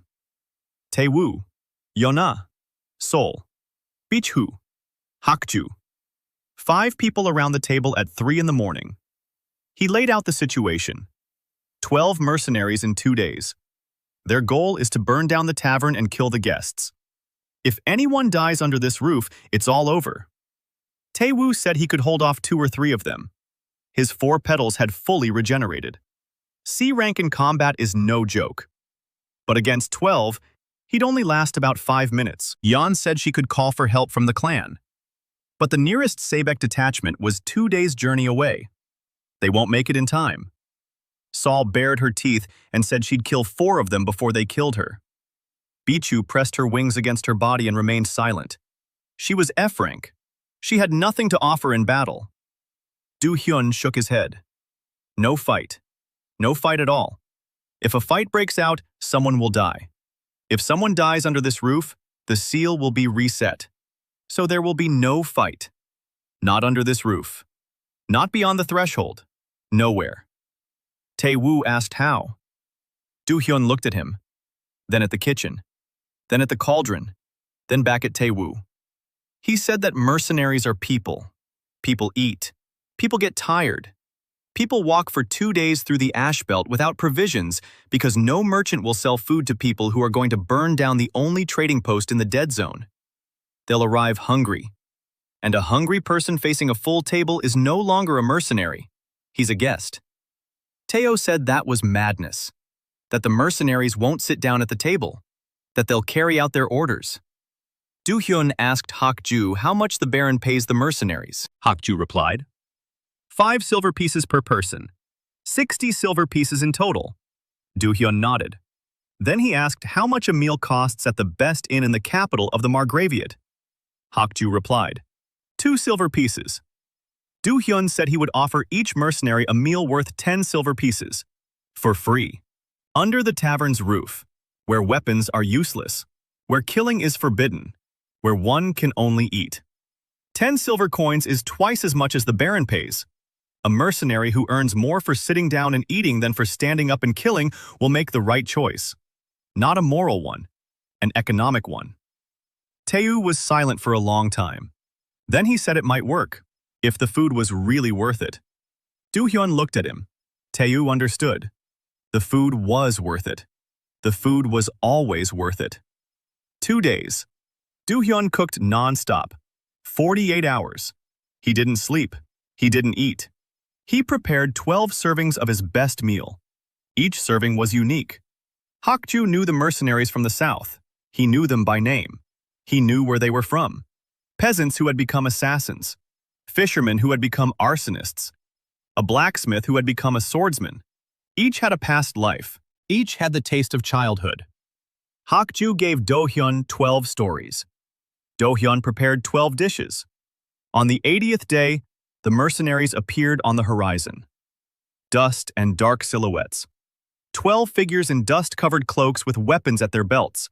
They marched in formation. Silently. Professionals. Dohyun stood in the doorway. Alone. Taewoo was inside, behind him. Yeon was in the shadows. Sol was on the roof. Bichu had flown off at dawn and was circling high above. Watching. The mercenaries approached. They stopped 20 paces away. Their commander stepped forward. Tall. Lean. 4 petals. C rank. A scar on his throat. He looked at Dohyun. At his 7 petals. At the tavern. At the sign. Then he sniffed the air. The scent wafted out of the tavern in waves. Meat, broth, herbs, oil. The heat of stone, the sweetness of honey, the tartness of berries. 12 servings of the best food Dohyun had ever cooked in his life, and each one smelled so good it would make a dead man drool. The commander frowned. Dohyun spoke, in an even voice, without fear, without pleading, with the voice of a restaurateur greeting guests at the entrance. He said that lunch was ready. 12 servings, free of charge. Under the tavern's roof, where weapons don't work, where no harm can be done, where one can only eat. He said that after lunch, they could do whatever they wanted. They could leave. They could burn down the tavern. They could try. But first, lunch. Because 2 days in the ash belt without food or water is 2 days too long. The commander looked at him for a long time. Then he turned to his men. They were hungry. It was obvious. Gray faces, chapped lips, empty flasks. The Baron hadn't supplied them with provisions. The Baron didn't think about the men he hired at all. They were tools, disposable resources. The commander turned to Dohyun. He nodded. 12 mercenaries entered the tavern. 12 swords lay still in their sheaths. The right of the hearth. They sat down. Dohyun served them. To each his own. Fish stew for the commander. Thick, with chunks of white fish and herbs. The commander had been a fisherman before he took up the sword. A heavy meat steak on a stone with mushroom sauce for the blacksmith. The blacksmith ate meat every day by the forge. It was the taste of honest work. For the young man with 2 petals, porridge with honey and berries. A boy. He was about 17. He had left the village when the grain ran out. Porridge was the last thing he'd eaten at home. 12 dishes, 12 stories, 12 hits on target. The mercenaries ate in silence. Some quickly, some slowly. 2 of them cried. The commander didn't. He finished eating, set down his bowl, looked at Dohyun for a long time. Then he stood up, walked over to the counter, placed his purse on the table. Inside was silver, 5 coins. His fee from the Baron. He said the food cost more, that he'd pay the rest when he earned it, not by killing. Then he turned around. He walked out. 11 mercenaries stood up and followed him. Coins lay on the tables. Not all of them. 7 had paid, 5 hadn't, but all 12 had left. No fire, no blood, not a single blade drawn. Taeyu stood against the wall, unable to speak. His 4 petals fluttered as if in the wind. He had been a knight for 20 years. He had seen armies halted before fortress walls. but he had never seen 12 mercenaries halted before a bowl of soup. Yona stepped out of the shadows. Her face was wet. She said she would tell Hwaran about this. Dohyun nodded. 12 mercenaries. 7,200 in total. Total? 1,172. 7 petals burned brightly on his collarbone. 3,200 by the 8th. A long way off. But the mercenaries would return. The oath to return to Bulan Ochaga. They would keep coming back. Again and again. And each time, OO would drip away. Dohyun wrote 12 new lines in the book. 12 names. 12 debts. 7 paid off. 5 outstanding. Then he turned to the Baron's page. He added a line. Choi Guan Chol. Hiring 12 mercenaries to destroy a neutral trading post, a violation of the Hearth's law.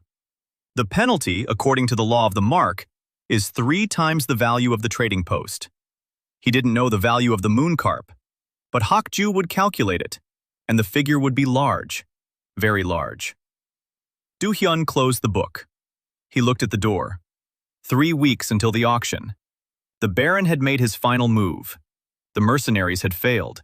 The economic blockade had failed. The poisoner had failed. The Baron had one weapon left, a denunciation to the order. Magister Yoon Jae-ho, 8 petals, A rank, Inquisitor. The one who cannot be stopped with a bowl of soup. Or maybe he can. Dohyun didn't know, but he was going to find out. He returned to the stove. The broth was boiling. It was always boiling, like a heart that never stops. Dohyun turned the 3 weeks leading up to the auction into an assembly line. 300 servings every day. Not for the auction, for the flow. The moon carp had become a transit point for the entire ash belt. Lamia from the south passed through the tavern on their way north. Human merchants from the north passed through the tavern on their way south. Harpies descended from the peaks of Unchwe for a hot meal and climbed back up with cargo for distant settlements. The she-wolves of the Hwando clan brought game from the eastern forests and left with salt and silk. The moon carp became what it was meant to be, a crossroads, a point where lines that had run parallel for 300 years now converged. Dohyun never stopped. He worked 18 hours a day. He rose before dawn. He stoked the ovens. He set the broth to simmer. He cut meat. He marinated fish. He ground the paste. He baked flatbreads on a stone. He taught Bichu to do simple things. Peel roots, wash bowls, and serve broth. The harpy was nimble. Her claws, which tore flesh, held the ladle steadily. She was proud. For the first time in her life, she was doing something other than flying and hiding. Sol brought meat every day. Deer, wild boars, birds, fish from the southern rivers. She would leave at dawn and return around noon with her catch. Silently, without a word. She would place it on the counter and sit down by the wall. She watched as Dohyun cooked. Her ears moved in time with his hands. Yona coordinated the deliveries. The caravans arrived twice a week. Pasta, salt, oil, herbs, spices. Silk for tablecloths that Bichu sewed with crooked stitches, but with desperate diligence. Taewoo was building. By the 90th day, the moon carp had 6 tables inside and 10 under the awning. A separate room for important guests. The Lamia couldn't fit around a regular table. For them, 2 built a low platform where they could wrap their tails around cushions and eat from the raised platform. Hakju kept 3 ledgers, a debt ledger, a trade ledger, and a black ledger. The black ledger was growing. Files on every aristocrat in the border region. 300 names, 300 taste profiles, 300 weaknesses. Dohyun reviewed it every evening and memorized it. His chef's memory worked like a card index. Every taste was linked to a face. Every face to a story. Every story to a dish. On the 95th day, he began preparing for the auction. Not the dishes themselves, which would be fresh, but the preparations. He fermented the pasta in new barrels. He air-dried the meat. He salted the fish. He dried the herbs. He refined the oil. He cooked the base sauces by the liter and poured them into clay jugs. He prepared as an army prepares for war. Only his weapons smelled better. On the 98th day, a message arrived from the Countess. A note delivered by a harpy from the Bichu flock. 4 lines. The auction is in 3 days. Lot number 47 has been registered. The Baron knows and tried to withdraw the lot. He failed. The Countess blocked it. The 4th line made Dohyun freeze. Master Yoon Jae-ho had sent an observer to the auction. Not a spy. An official representative of the Order of the White Ash. Dohyun placed the note on the table. He looked at his team. Taewoo was sharpening his sword. Yeon was cleaning her scales. Sol was sleeping by the door, curled up in a ball. Bichu was mending the tablecloth. Hakju was counting. He told them. The master had sent an observer. Taewoo turned pale. Yeon froze. Hakju closed his notebook. Sol opened one eye, closed it, opened it again. She stood up. She walked over to Dohyun. For the first time ever, she stood beside him. Close. Her shoulder brushed against his. She didn't say anything. She just stood there. Dohyun looked at her. She didn't look away. Her amber eyes were steady, calm. She said one word. Prepare. Dohyun nodded. He returned to the kitchen. 3 days. He slept 4 hours over 3 days. He cooked. He checked. He double-checked. He packed everything into baskets, barrels, and bundles. 18 carts. Yona organized the transport. 6 Lamia drivers. 4 wagons from human merchants who now traded through the mooncarp and had a personal stake in the chef's success. Bichu and 3 harpies flew ahead, scouting the route. Sol walked beside Dohyun, silently. Her 3 D-rank petals meant nothing in a battle against the aristocrats. But she walked. Taeo rode on horseback and restored chainmail bearing a coat of arms that no longer belonged to him. He had removed it himself half a year ago. But Hakju had found an old law. A disgraced knight may wear a coat of arms if he represents a registered trading post. The mooncarp is registered. Taeu is, formally, its legal representative. The coat of arms is legitimate. 4 C-rank petals and a knight's coat of arms on his chest. The trading post's guard. Legitimacy. Hakju walked at the rear of the column, inconspicuous. 2 petals, a gray cloak, a black notebook in his bag.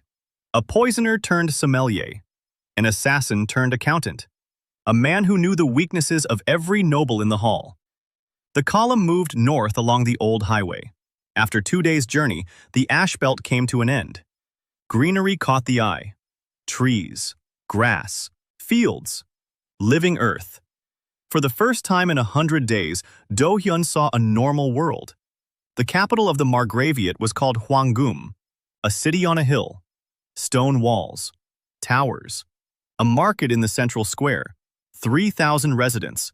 For Dohyun, it was like stepping into a medieval Korean city from a TV series. Only this one was real. And it smelled of a cart, bread, iron, and people. They entered through the south gate. The guards looked at the Lamia and reached for their spears. Taewoo showed the trading post's documents. The right of the hearth. Neutral status. The guards let them through. Reluctantly. But they let them through. The law is the law. They stopped in the market square. 18 carts in the middle of the city. Lamia among the people. A harpy on the roof. A she-wolf at the cook's feet. People stared. Their mouths fell open. They pointed fingers. Children hid behind their mothers. Mothers hid behind their fathers. Fathers placed their hands on their knives. Dohyun stood in the center. 7 petals on his collarbone glowed through his apron. B rank. People saw. They whispered. B rank is a garrison commander. B rank is a court mage. B rank is not someone who gets shoved around at the market. Countess So was waiting for them at the entrance to the auction hall. Small. Thin. A sharp nose. Shifty eyes. She spotted the procession, and her quill darted across the paper. She was writing everything down.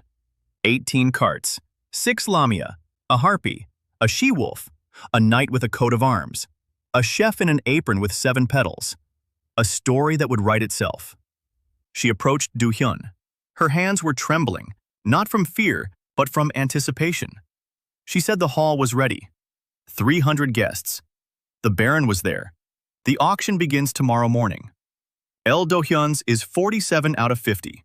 Closer to evening. Dohyun nodded. Tomorrow. He looked at the auction hall, a large stone building with columns, tall windows, and wide doors. A hall with 400 seats. Tomorrow, 300 of them would be filled, and everyone seated would receive a plate. He turned to his team and said one word. Let's get ready. They spent the night in the auction hall's kitchen, which the Countess had secured for him from the manager. 14 hours of non-stop work. Dohyun, Bithu, and Hakju. 3 pairs of hands. 300 servings, each one customized. O at the collarbone, 1,900. Up to the 8th petal, 3,200. If everything goes as he planned tomorrow, 1,300 OO in a single evening. From 300 guests of average C rank. The 8th petal, A rank. He looked at his hands, covered in flour, blood, and oil. The same hands that had sliced tuna in Seoul. The same hands that had hung up the phone after Sonia's call. The same hands that dug the old man's grave in the ashes. Percentage by percentage, recipe by recipe. Tomorrow. The hall was full. 300 aristocrats in silk and velvet and gold. Petals shimmered everywhere like fireflies. 3s, 4s, 5s, 6s, 2 people with 7, not a single one with 8. The master did not come in person, but his observer sat in the 3rd row. A young man in the white robes of the order, 5 petals, C rank. His face was as still as a mask. His eyes recorded every detail. Baron Cho Guan Chol sat in the center of the front row. His face was gray. Not pink as usual. Gray. Dark circles under his eyes. The gold chain around his neck seemed heavier than before. His 4 petals glowed dimly, a falling rank.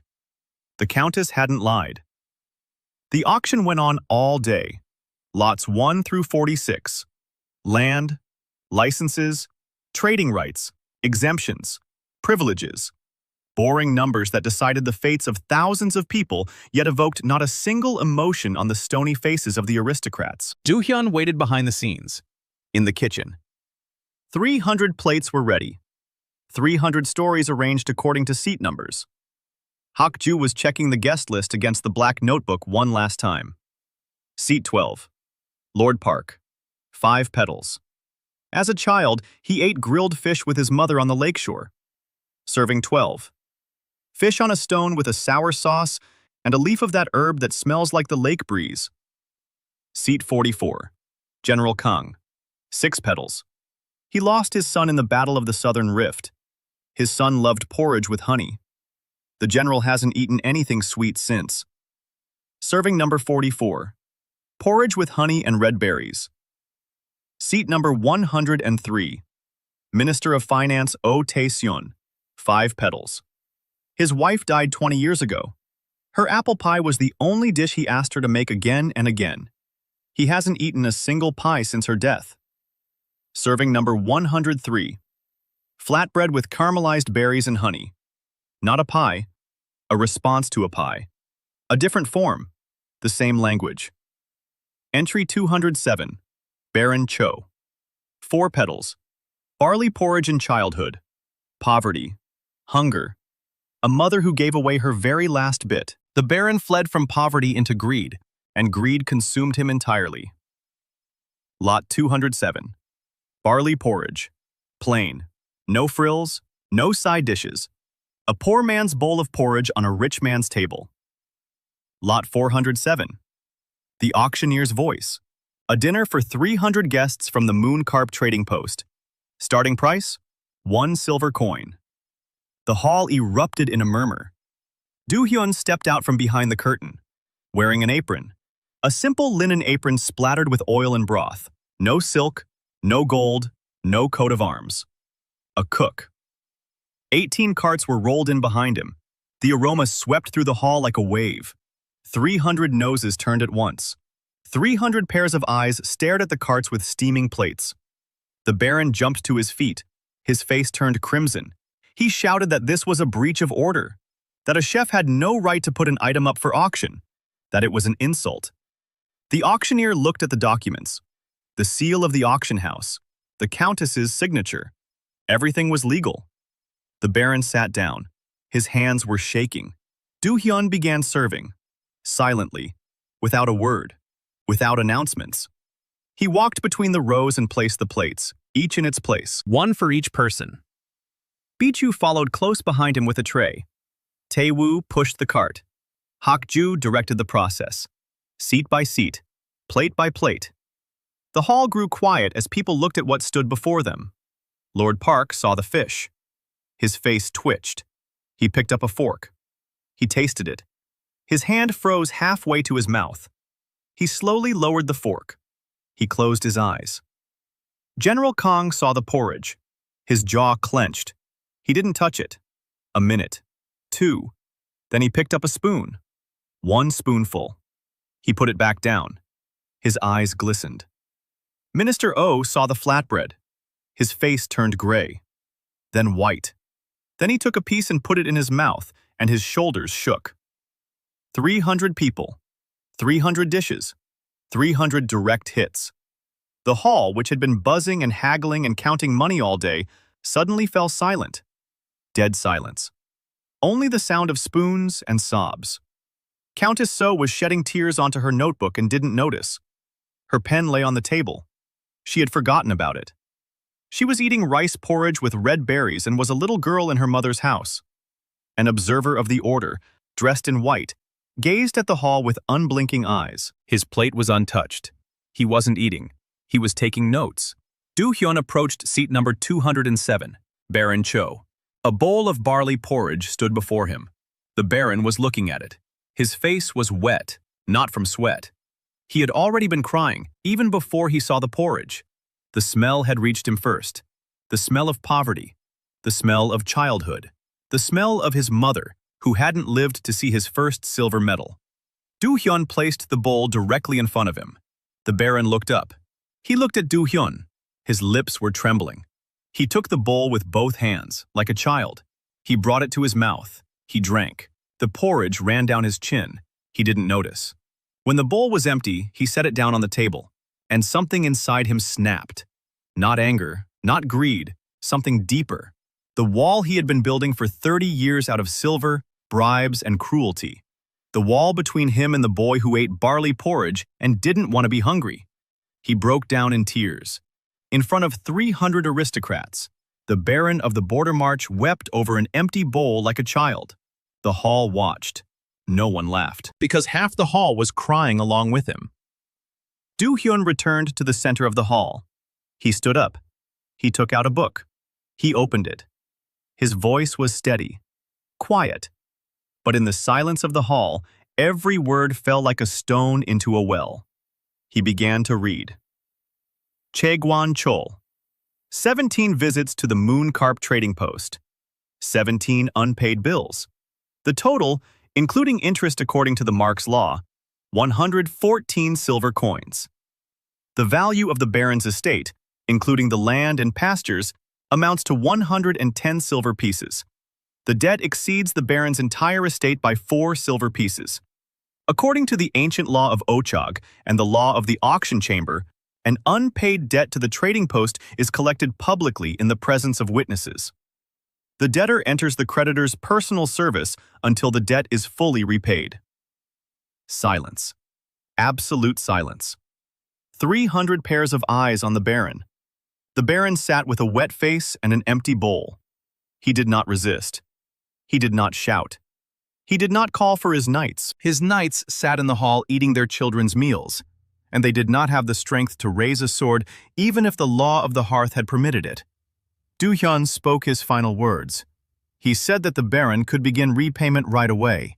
The kitchen was short a dishwasher. The Baron stood up, slowly, like an old man even though he was 43. He took off his gold chain. He placed it on the table. He walked over to Dohyun. He stood before him. He looked him in the eyes. His 4 petals flickered and dimmed. 3.5. 3. A falling rank. He didn't say a word. He walked toward the kitchen. The room watched as the Baron of the Bordermark went to wash the plates. Countess So raised her pen. Her hand did not tremble. She wrote steadily and quickly. It was not satire. It was a story. The seal flared up the moment the last guest finished eating. Not quietly, not gradually. With an explosion. The light passed through his apron, through his shirt, through his skin. The hall saw it. 300 pairs of eyes stared at Dohyun's collarbone. The petals lit up one after another. 7, 8, 9. 3,200 from 300 average C-rank guests in a single evening. Plus the accumulated 1,900. Plus a wave of repeat connections from everyone who had ever eaten at the Moon Carp and was recalling the taste at that very moment. Total, more than 6,000. The threshold for the 8th petal? 3,200. Cleared. The threshold for the 9th is 16,000. No. He didn't clear the 9th. Stop. Dohyun looked at his collarbone. 8 petals, A rank. Not 9, 8. 6,000. The threshold for the 9th is 16,000. A long way to go. But 8. A rank. From 0 to A in 100 days. The Countess was the first to see it. She was sitting closest to the stage. Her fan slipped from her hand and hit the floor with a wooden thud that, in the silence of the hall, sounded like a gunshot. 8 petals. She whispered it, but in the silence, everyone heard her. 8 petals. A rank. You can count the living A ranks on the continent on the fingers of both hands. And one of them is standing in an apron in the middle of the auction hall, smelling of broth. General Kong stood up. His 6 petals glowed brightly. He looked up at Dohyun. Not physically, in terms of rank. A 6-petal looks at an 8-petal the way a soldier looks at a commander. He saluted. Not a bow, a military salute, hand to chest. The general of the border guard saluted the chef. Minister O stood up next. He bowed, deeply. Lord Park, a bow. Countess So, a bow. One after another, row after row. 300 aristocrats bowed to the chef with 8 petals. Baron Cho stood in the kitchen doorway with wet hands. He saw it. His face was blank. Not angry, not humiliated. Blank. Like a man who had woken up to find that the world had changed while he slept. The order's observer did not bow. He sat motionless. His 5 petals burned evenly. His face betrayed nothing. He looked at Dohyun, and his eyes committed every detail to memory for the master. Dohyun stood in the center of the hall. 8 petals. A rank. The light on his collarbone was so bright that it cast shadows on the walls. He thought of Park Sung-jae, of the phone call, of the clinking of glasses, of the investor's laughter, about the truck, about the darkness, about the ruins, about the old man's corpse, about the note. He who feeds his enemies at the same table inherits the world. He hadn't inherited the world. Not yet. But he stood before 300 people who, 5 minutes ago, had considered him a peasant and were now bowing to him to the ground. Because he had fed them. Because he had remembered for them what they had forgotten. Because food is not a recipe, nor an ingredient, nor a technique. Food is a contract between strangers. You sit at my table. I feed you. You leave as someone else. And you owe me. Not silver. More than that. The truth about yourself that you swallowed along with the broth. The hall began to come to its senses. Noise, voices, chairs, footsteps. Aristocrats crowded around Dohyun. Questions, proposals, contracts, land, licenses, titles. Dozens of people wanted to give him something right then and there because they'd just received something from him that they couldn't put a price on. Dohyun raised his hand. Silence. He said he didn't accept gifts, that he welcomed guests, that the Moon Carp was open every day, that anyone who wants to eat at his table is welcome to come and eat, and pay the bill. Laughter. Not malicious, nervous, relieved. 300 people were laughing because an A-rank chef with 8 petals had just turned down land and titles and asked them to come for dinner. Dohyun returned to the kitchen. Baron Cho was washing dishes. Silently. His hands moved slowly in the soapy water. His 3 petals were barely glowing. He raised his head when Dohyun entered. He looked at Dohyun's 8 petals, then at his own 3, then back at the plate. He went back to work. Dohyun stopped beside him. He stood there for a moment. Then he picked up a towel. He stood beside him. He began drying the clean plates. The Baron turned his head. He looked. And A rank was drying plates next to the former Baron. His face twitched. He quickly looked away. But Dohyun saw it. The corner of his mouth twitched upward. For a quarter of a second. Almost a smile. The first in months. They washed the dishes in silence.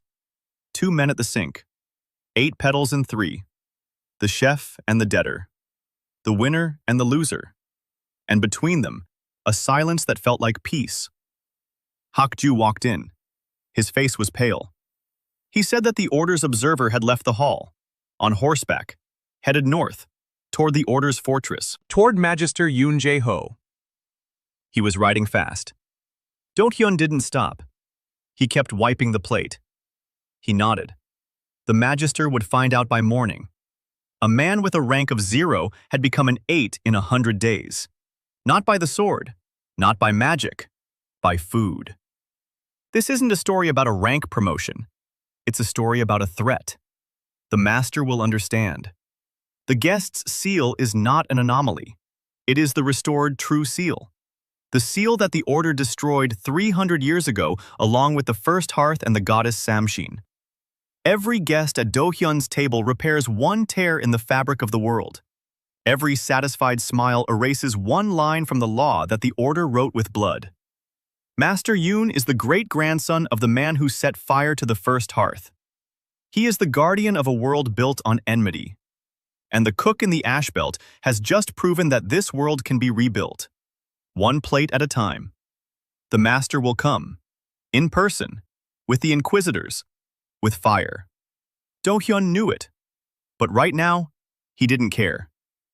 Right now, he was standing in the kitchen next to the Baron, wiping plates. And his 8 petals burned evenly, calmly, like the fire in a stove that never goes out. The journey back took 2 days. The moon carp greeted them with smoke rising from both stoves.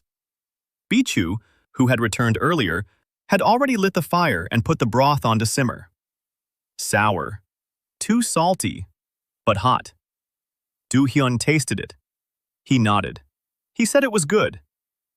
Bichu spread her wings and hopped in place. A week after the auction. The world Dohyun knew had changed. Caravans were heading to the moon carp, not in pairs, but 10 at a time each day. Merchants from both sides. Lamia from the south. Humans from the north. Harpies from above. She-wolves from the east. For the first time in 300 years, the Spider Queens of the Dark Ravine had sent a delegation. 3 figures in black cloaks, each with 2 petals. They didn't eat at the table. They sat in a corner and watched for 2 days. On the 3rd day, one of them asked for a bowl of broth. Dohyun served it. She tasted it. Her 8 eyes closed simultaneously. She sat for a minute with her eyes closed. Then she opened them, all 8. She said she would relay the message to the matriarch. The land around the tavern was growing. The right of the hearth expanded the neutral zone with each rank of the host. 8 A-rank petals. The neutral territory now stretched 8 li around the moon carp. This was no longer a tavern. It was a city. 82 courtyards had sprung up around it in a week. The Lamia were building the southern quarter. The humans, the northern one.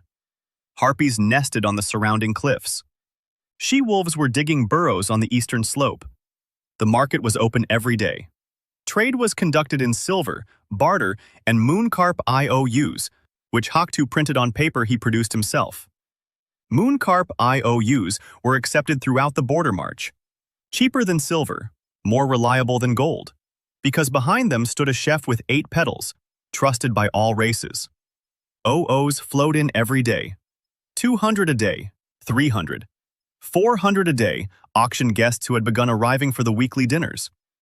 The count had surpassed 10,000. 16,000 until the ninth petal, until S rank. A number held by only 7 on the continent. Dohyun stood on the threshold of the renovated Mooncarp, a 2-story building, stone first floor, wooden second floor, a kitchen with 8 stoves, a dining hall with 40 tables, a cellar with 20 barrels of fermenting paste, a pantry stocked with 3 months' worth of provisions, a team of 12 chefs whom Dohyun had trained personally. Bichu had become the sous chef. The 72-year-old F-rank harpy cut roots faster than any human, and her stone-baked flatbreads became a signature dish for the harpy children. Sol led the hunting division. 4 she-wolves under her command supplied the entire city with meat. Her 3 petals became 4. She grew alongside Dohyun, not from food. It was because of her purpose. The seal responds to one's will. Sol found hers. Yona became a sales representative for the Mooncarp. Her 6 petals and the name of the clan leader's sister opened any door in the south. Taewoo led the city council. His 4 petals became 5. The disgraced knight found a new banner, not the order's coat of arms, but a tavern sign.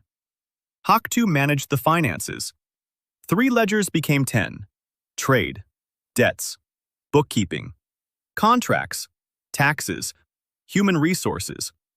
He was the best financier in the border march and a former poisoner, and neither profession interfered with the other. Baron Cho washed dishes. Every day. From morning till night. His 3 petals stabilized. They neither grew nor shrank. He ate in the kitchen. Barley porridge. The same thing every day. He didn't ask for anything else. He didn't complain. He didn't speak to anyone except Dohyun. Once a week in the evening, when everyone had left, he would sit down at the table across from Dohyun, and they would drink broth in silence. 2 people who had hated each other 3 months ago were now sitting at the same table in a silence that resembled something for which Dohyun had no word. On the 120th day, the 00 count hit 16,000. The 9th petal lit up at night, quietly, without a flash. Dohyun was asleep and woke up from the warmth on his collarbone. 9 petals, S rank, 8th on the continent. He lay in the dark, staring at the ceiling. 9 petals. 120 days ago, 0. He turned his head. Sol was sleeping by the door, curled up in a ball. One ear was turned toward him even in her sleep. He got up and stepped out onto the threshold. Night, stars. The ash belt surrounding the city of Mooncarp was beginning to turn green. Grass was pushing through the ash. Trees were sprouting their first shoots. The earth was healing. The seal of the hearth was doing this. Every well-fed guest mended one tear in the fabric of the world. Thousands of guests over 120 days. Thousands of tears mended. The ash belt, which had been dead for 300 years, was beginning to breathe. Dohyun stood on the threshold and looked at the green grass in the starlight. 9 petals glowed through his shirt. S rank. He remembered the kitchen in Seoul. Tuna on the cutting board. The phone ringing. Song Jae's voice. "You're too soft, Hyung." He smiled. Not coldly, not vengefully. He just smiled. Soft. Maybe, but soft enough to feed his enemies at the same table and become the 8th S rank on the continent. The news arrived in the morning. A harpy scout from the Bichu flock. She'd been flying all night. She collapsed on the threshold, gasping for breath. The Order of the White Ash. A column. Approaching from the northwest. 12 inquisitors in white armor, 5 to 7 petals each. 1 at the front. 8 petals. A rank. Magister Yoon Jae-ho. In person. Dohyun nodded. He called the team together. Everyone gathered around the table. He said calmly, "The Magister is on his way. He'll be here by evening." Taewoo turned pale. Yun clenched her fists. Sol bared her teeth. Bichu tucked her wings in. Hakju closed his notebook and placed his hands on the table, palms down. The Baron came out of the kitchen with wet hands. He stood in the doorway, silently. Dohyun looked at each of them, one by one. Then he stood up. He went into the kitchen. A minute later, he returned. He set a pot on the table. He poured out the broth. 7 bowls. 1 for each of them. They drank. together, at the same table, for the last time before what was to come. Dohyun stood up. He put on a clean apron. He stepped out onto the porch. The city of Mooncarp was waking up. 80 courtyards, smoke from the chimneys, the smell of food. Children were running between the houses. Harpy children, human children, and little Lamia were playing together. For the first time in 300 years. Dohyun watched them, his face serene. Then he raised his eyes to the horizon. A column was approaching. White dots on the gray earth. White armor. White cloaks. The white ash tree. They walked slowly, confidently, like people who know they have no reason to hurry because no one is running away from them. The city froze. Trade came to a halt. The Lamia retreated into their homes. People shut their shutters. The harpies rose into the air and circled far off. Only Dohyun stood in the doorway. Magister Yoon Jae-ho stopped 30 paces away. He dismounted. He removed his gloves. His face was calm, pleasant even. A man in his 50s with soft features and warm hazel eyes. He didn't look like an inquisitor. He looked like a teacher, or a father. The 8 petals on his collarbone glowed just as brightly as Hwarang's. A rank, but the feeling was different. Hwarang's presence was overwhelming. The master's wasn't at all. His pressure came from within, hidden, like a knife in the sleeve. He looked at Dohyun, at his 9 petals. His eyebrows rose slightly. He knew about the 8. The observer had reported 8. 9 was news. 9 meant S rank. 9 meant that the cook in an apron had become stronger than the order's magister. By the seal, by the number. Not in battle, not in magic. By the seal. The magister smiled. Gently, like an older child. 12 inquisitors stood behind him. A white wall. Spears. Swords. The order's crosses. Dohyun didn't move. He stood in the doorway with his hands in his apron pockets. His 9 petals glowed through the fabric.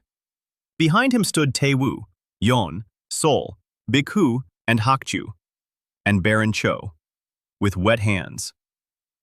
The magister spoke. His voice was soft and warm, and that warmth sent a chill down his spine.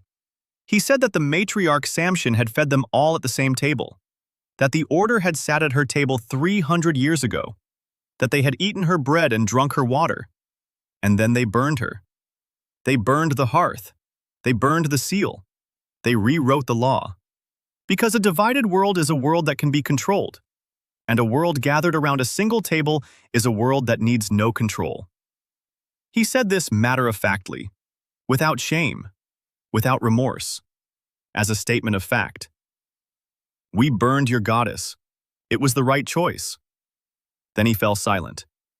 He looked at the tavern, at the city around him, at the green grass pushing through the ashes, at the children peeking out from around corners, at the smoke rising from the chimneys, then back at Dohyun. Then he smiled more broadly and asked, "Will you serve us dinner?" Dohyun stood there, staring at the magister, at his 8 petals, at the 12 inquisitors, at the white crosses, at the warm hazel eyes that had burned the goddess and hadn't even blinked. A taste profile, a single glance. Yoon Jae-ho, 54 years old, great-grandson of the order's founder. As a child, he ate the rice cakes his grandmother baked. The grandmother who told him fairy tales about the first hearth, about the goddess who fed everyone, about the table where enemies became family. His grandmother died. The boy grew up. He became an inquisitor. He burned the very things his grandmother had told him about in her fairy tales, because fairy tales are dangerous when they're true. Dohyun read everything in a second. Then he nodded, turned around, walked into the tavern, headed for the kitchen. He lit the stove. He set the pot on it. Broth. The base. The foundation. 12 hours of simmering. But he didn't have 12 hours. He had broth that had been simmering since morning. 6 hours. Enough. Not perfect, but enough. He took out a knife. That very one. The first knife from the wreckage of the caravan. sharpened to razor's edge over 120 days. He'd cut with it alongside Japanese steel from the caravans and forged iron from the mines. But this knife was the first, and Dohyun would take it in his hand when he needed to prepare something important. He cooked for an hour, all by himself, without help. The team stood outside the kitchen door and remained silent. Not even Bichu came in. They understood. This was his battle, his table, his dish. He came out with a single plate, a flatbread, a rice flatbread made from ground roots. White, warm, with a faint aroma of honey and smoke, just like Grandma used to bake, just like in the fairy tales. He set the plate on the table, in front of an empty seat. He looked up at the door. Master Yoon stood in the doorway, his 12 inquisitors behind him, white armor, crosses, swords that cannot leave their sheaths inside the tavern. The law of the hearth. The master stepped inside, one step. His 8 petals crossed the threshold. The weight of his rank filled the tavern. Heavy, thick, like water, like stone. Dohyun's 9 petals responded, not with pressure, with warmth. The stove hummed, the broth bubbled, the smell of flatbread filled the air. The master sat down, slowly, into the chair in front of the plate. His inquisitors remained at the door. He looked at the flatbread. His face was calm. Then it twitched. Barely noticeably. He recognized it. Just as Waran had recognized the fish. Just as the Baron had recognized the porridge. Just as the Countess had recognized the berries. The Magister recognized the flatbread. And through it, his grandmother. And behind his grandmother, a fairy tale. And behind the fairy tale, the truth that his family had burned 300 years ago. He didn't take the flatbread. He sat there and stared at it. A minute, 2, 5. The whole city held its breath. Then Master Yoon Jae-ho picked up the flatbread. He took a bite, chewed, swallowed. And for a single second, an expression appeared on his face that Dohyun had seen 1,000 times. On the faces of lamias and generals and barons and mercenaries and poisoners. The expression of a man who had returned home. Then it vanished. His face turned to stone. The master placed the flatbread on a plate. He stood up. He looked at Dohyun. His eyes were dry, warm, terrifying. He spoke softly. He said the flatbread was delicious, that his grandmother used to bake it better, that the order would return. Not in a year, not in a month. Soon. That next time he wouldn't come for dinner. That the seal of Samshin had been restored, and the order knew it, and the order would not allow it. Then he turned and left. 12 inquisitors followed him. The white column marched north. The ground didn't shake. Their footsteps were quiet. It was more terrifying than any rumble. Dohyun stood in the empty tavern. On the table lay a flatbread with a single bite taken out of it. The Magister hadn't finished it. The seal hadn't worked completely. Not enough to bind. Enough to taste. The Magister let himself try it. He allowed himself to try it. And then he left. He chose to leave. Because finishing it would have meant truly sitting down at the table. And truly sitting down at the table would have meant admitting that the past 300 years had been a mistake. The master wasn't ready for that. Not yet. Dohyun picked up the plate. He looked at the bite mark. He put the back in the oven. It would wait. The broth would simmer on the stove. The table would be set. When the master returned, his seat would be empty. Dohyun stepped out onto the threshold. His team stood behind him. Taewoo, Yona, Sol, Bichu, Hakchu. The Baron with wet hands. The city of Mooncarp was waking up again. Shutters were opening. Children were running out into the streets. Lamia were crawling out of their homes. Smoke was rising from the chimneys. Life was returning. On the horizon, the Order's white column was fading into the morning mist. And behind it, far to the northwest, where the white stone fortress stood, something was glimmering. High up, on the very top of the tower. Dohyun squinted. A light. A single one. Bright. Brighter than any of the 8 petals. Brighter than his 9. The 10th petal. The forbidden rank. The one that, according to all the books and all the laws, does not exist. It burned above the Order's tower like a star in broad daylight. Dohyun stared at that light, and his hands clenched on his apron. The Magister isn't the highest. A Magister with 8 petals isn't the pinnacle. There's someone above him. Someone with the 10th petal. The forbidden rank. A rank that doesn't exist. Sol stood beside him. She looked in the same direction. Her ears lay flat against her head. She saw the light. She sensed it. Something ancient. Something even the A ranks feared. Dohyun lowered his eyes. He looked at his 9 petals, at the pot on the stove, at the city he had built from a single bowl of broth and a single corpse in the corner. Then back at the horizon. The 10th petal was burning. He turned to Sol. She was looking at him. Amber eyes. Steady. Calm. Waiting. He said one word. "Let's cook." He went inside, set the pot on the fire, threw in the bones, poured in water. Sol. Time. The broth will boil in an hour. The guests will arrive by evening. The table will be set. For everyone. Even for the one who bears the 10th petal. Especially for him. The fire roared. The water boiled. The scent wafted through the walls, windows, and doors. Through the ash belt, which was turning green. Through the lands of humans and the lands of monsters. Through 300 years of blood and ash. The scent of broth.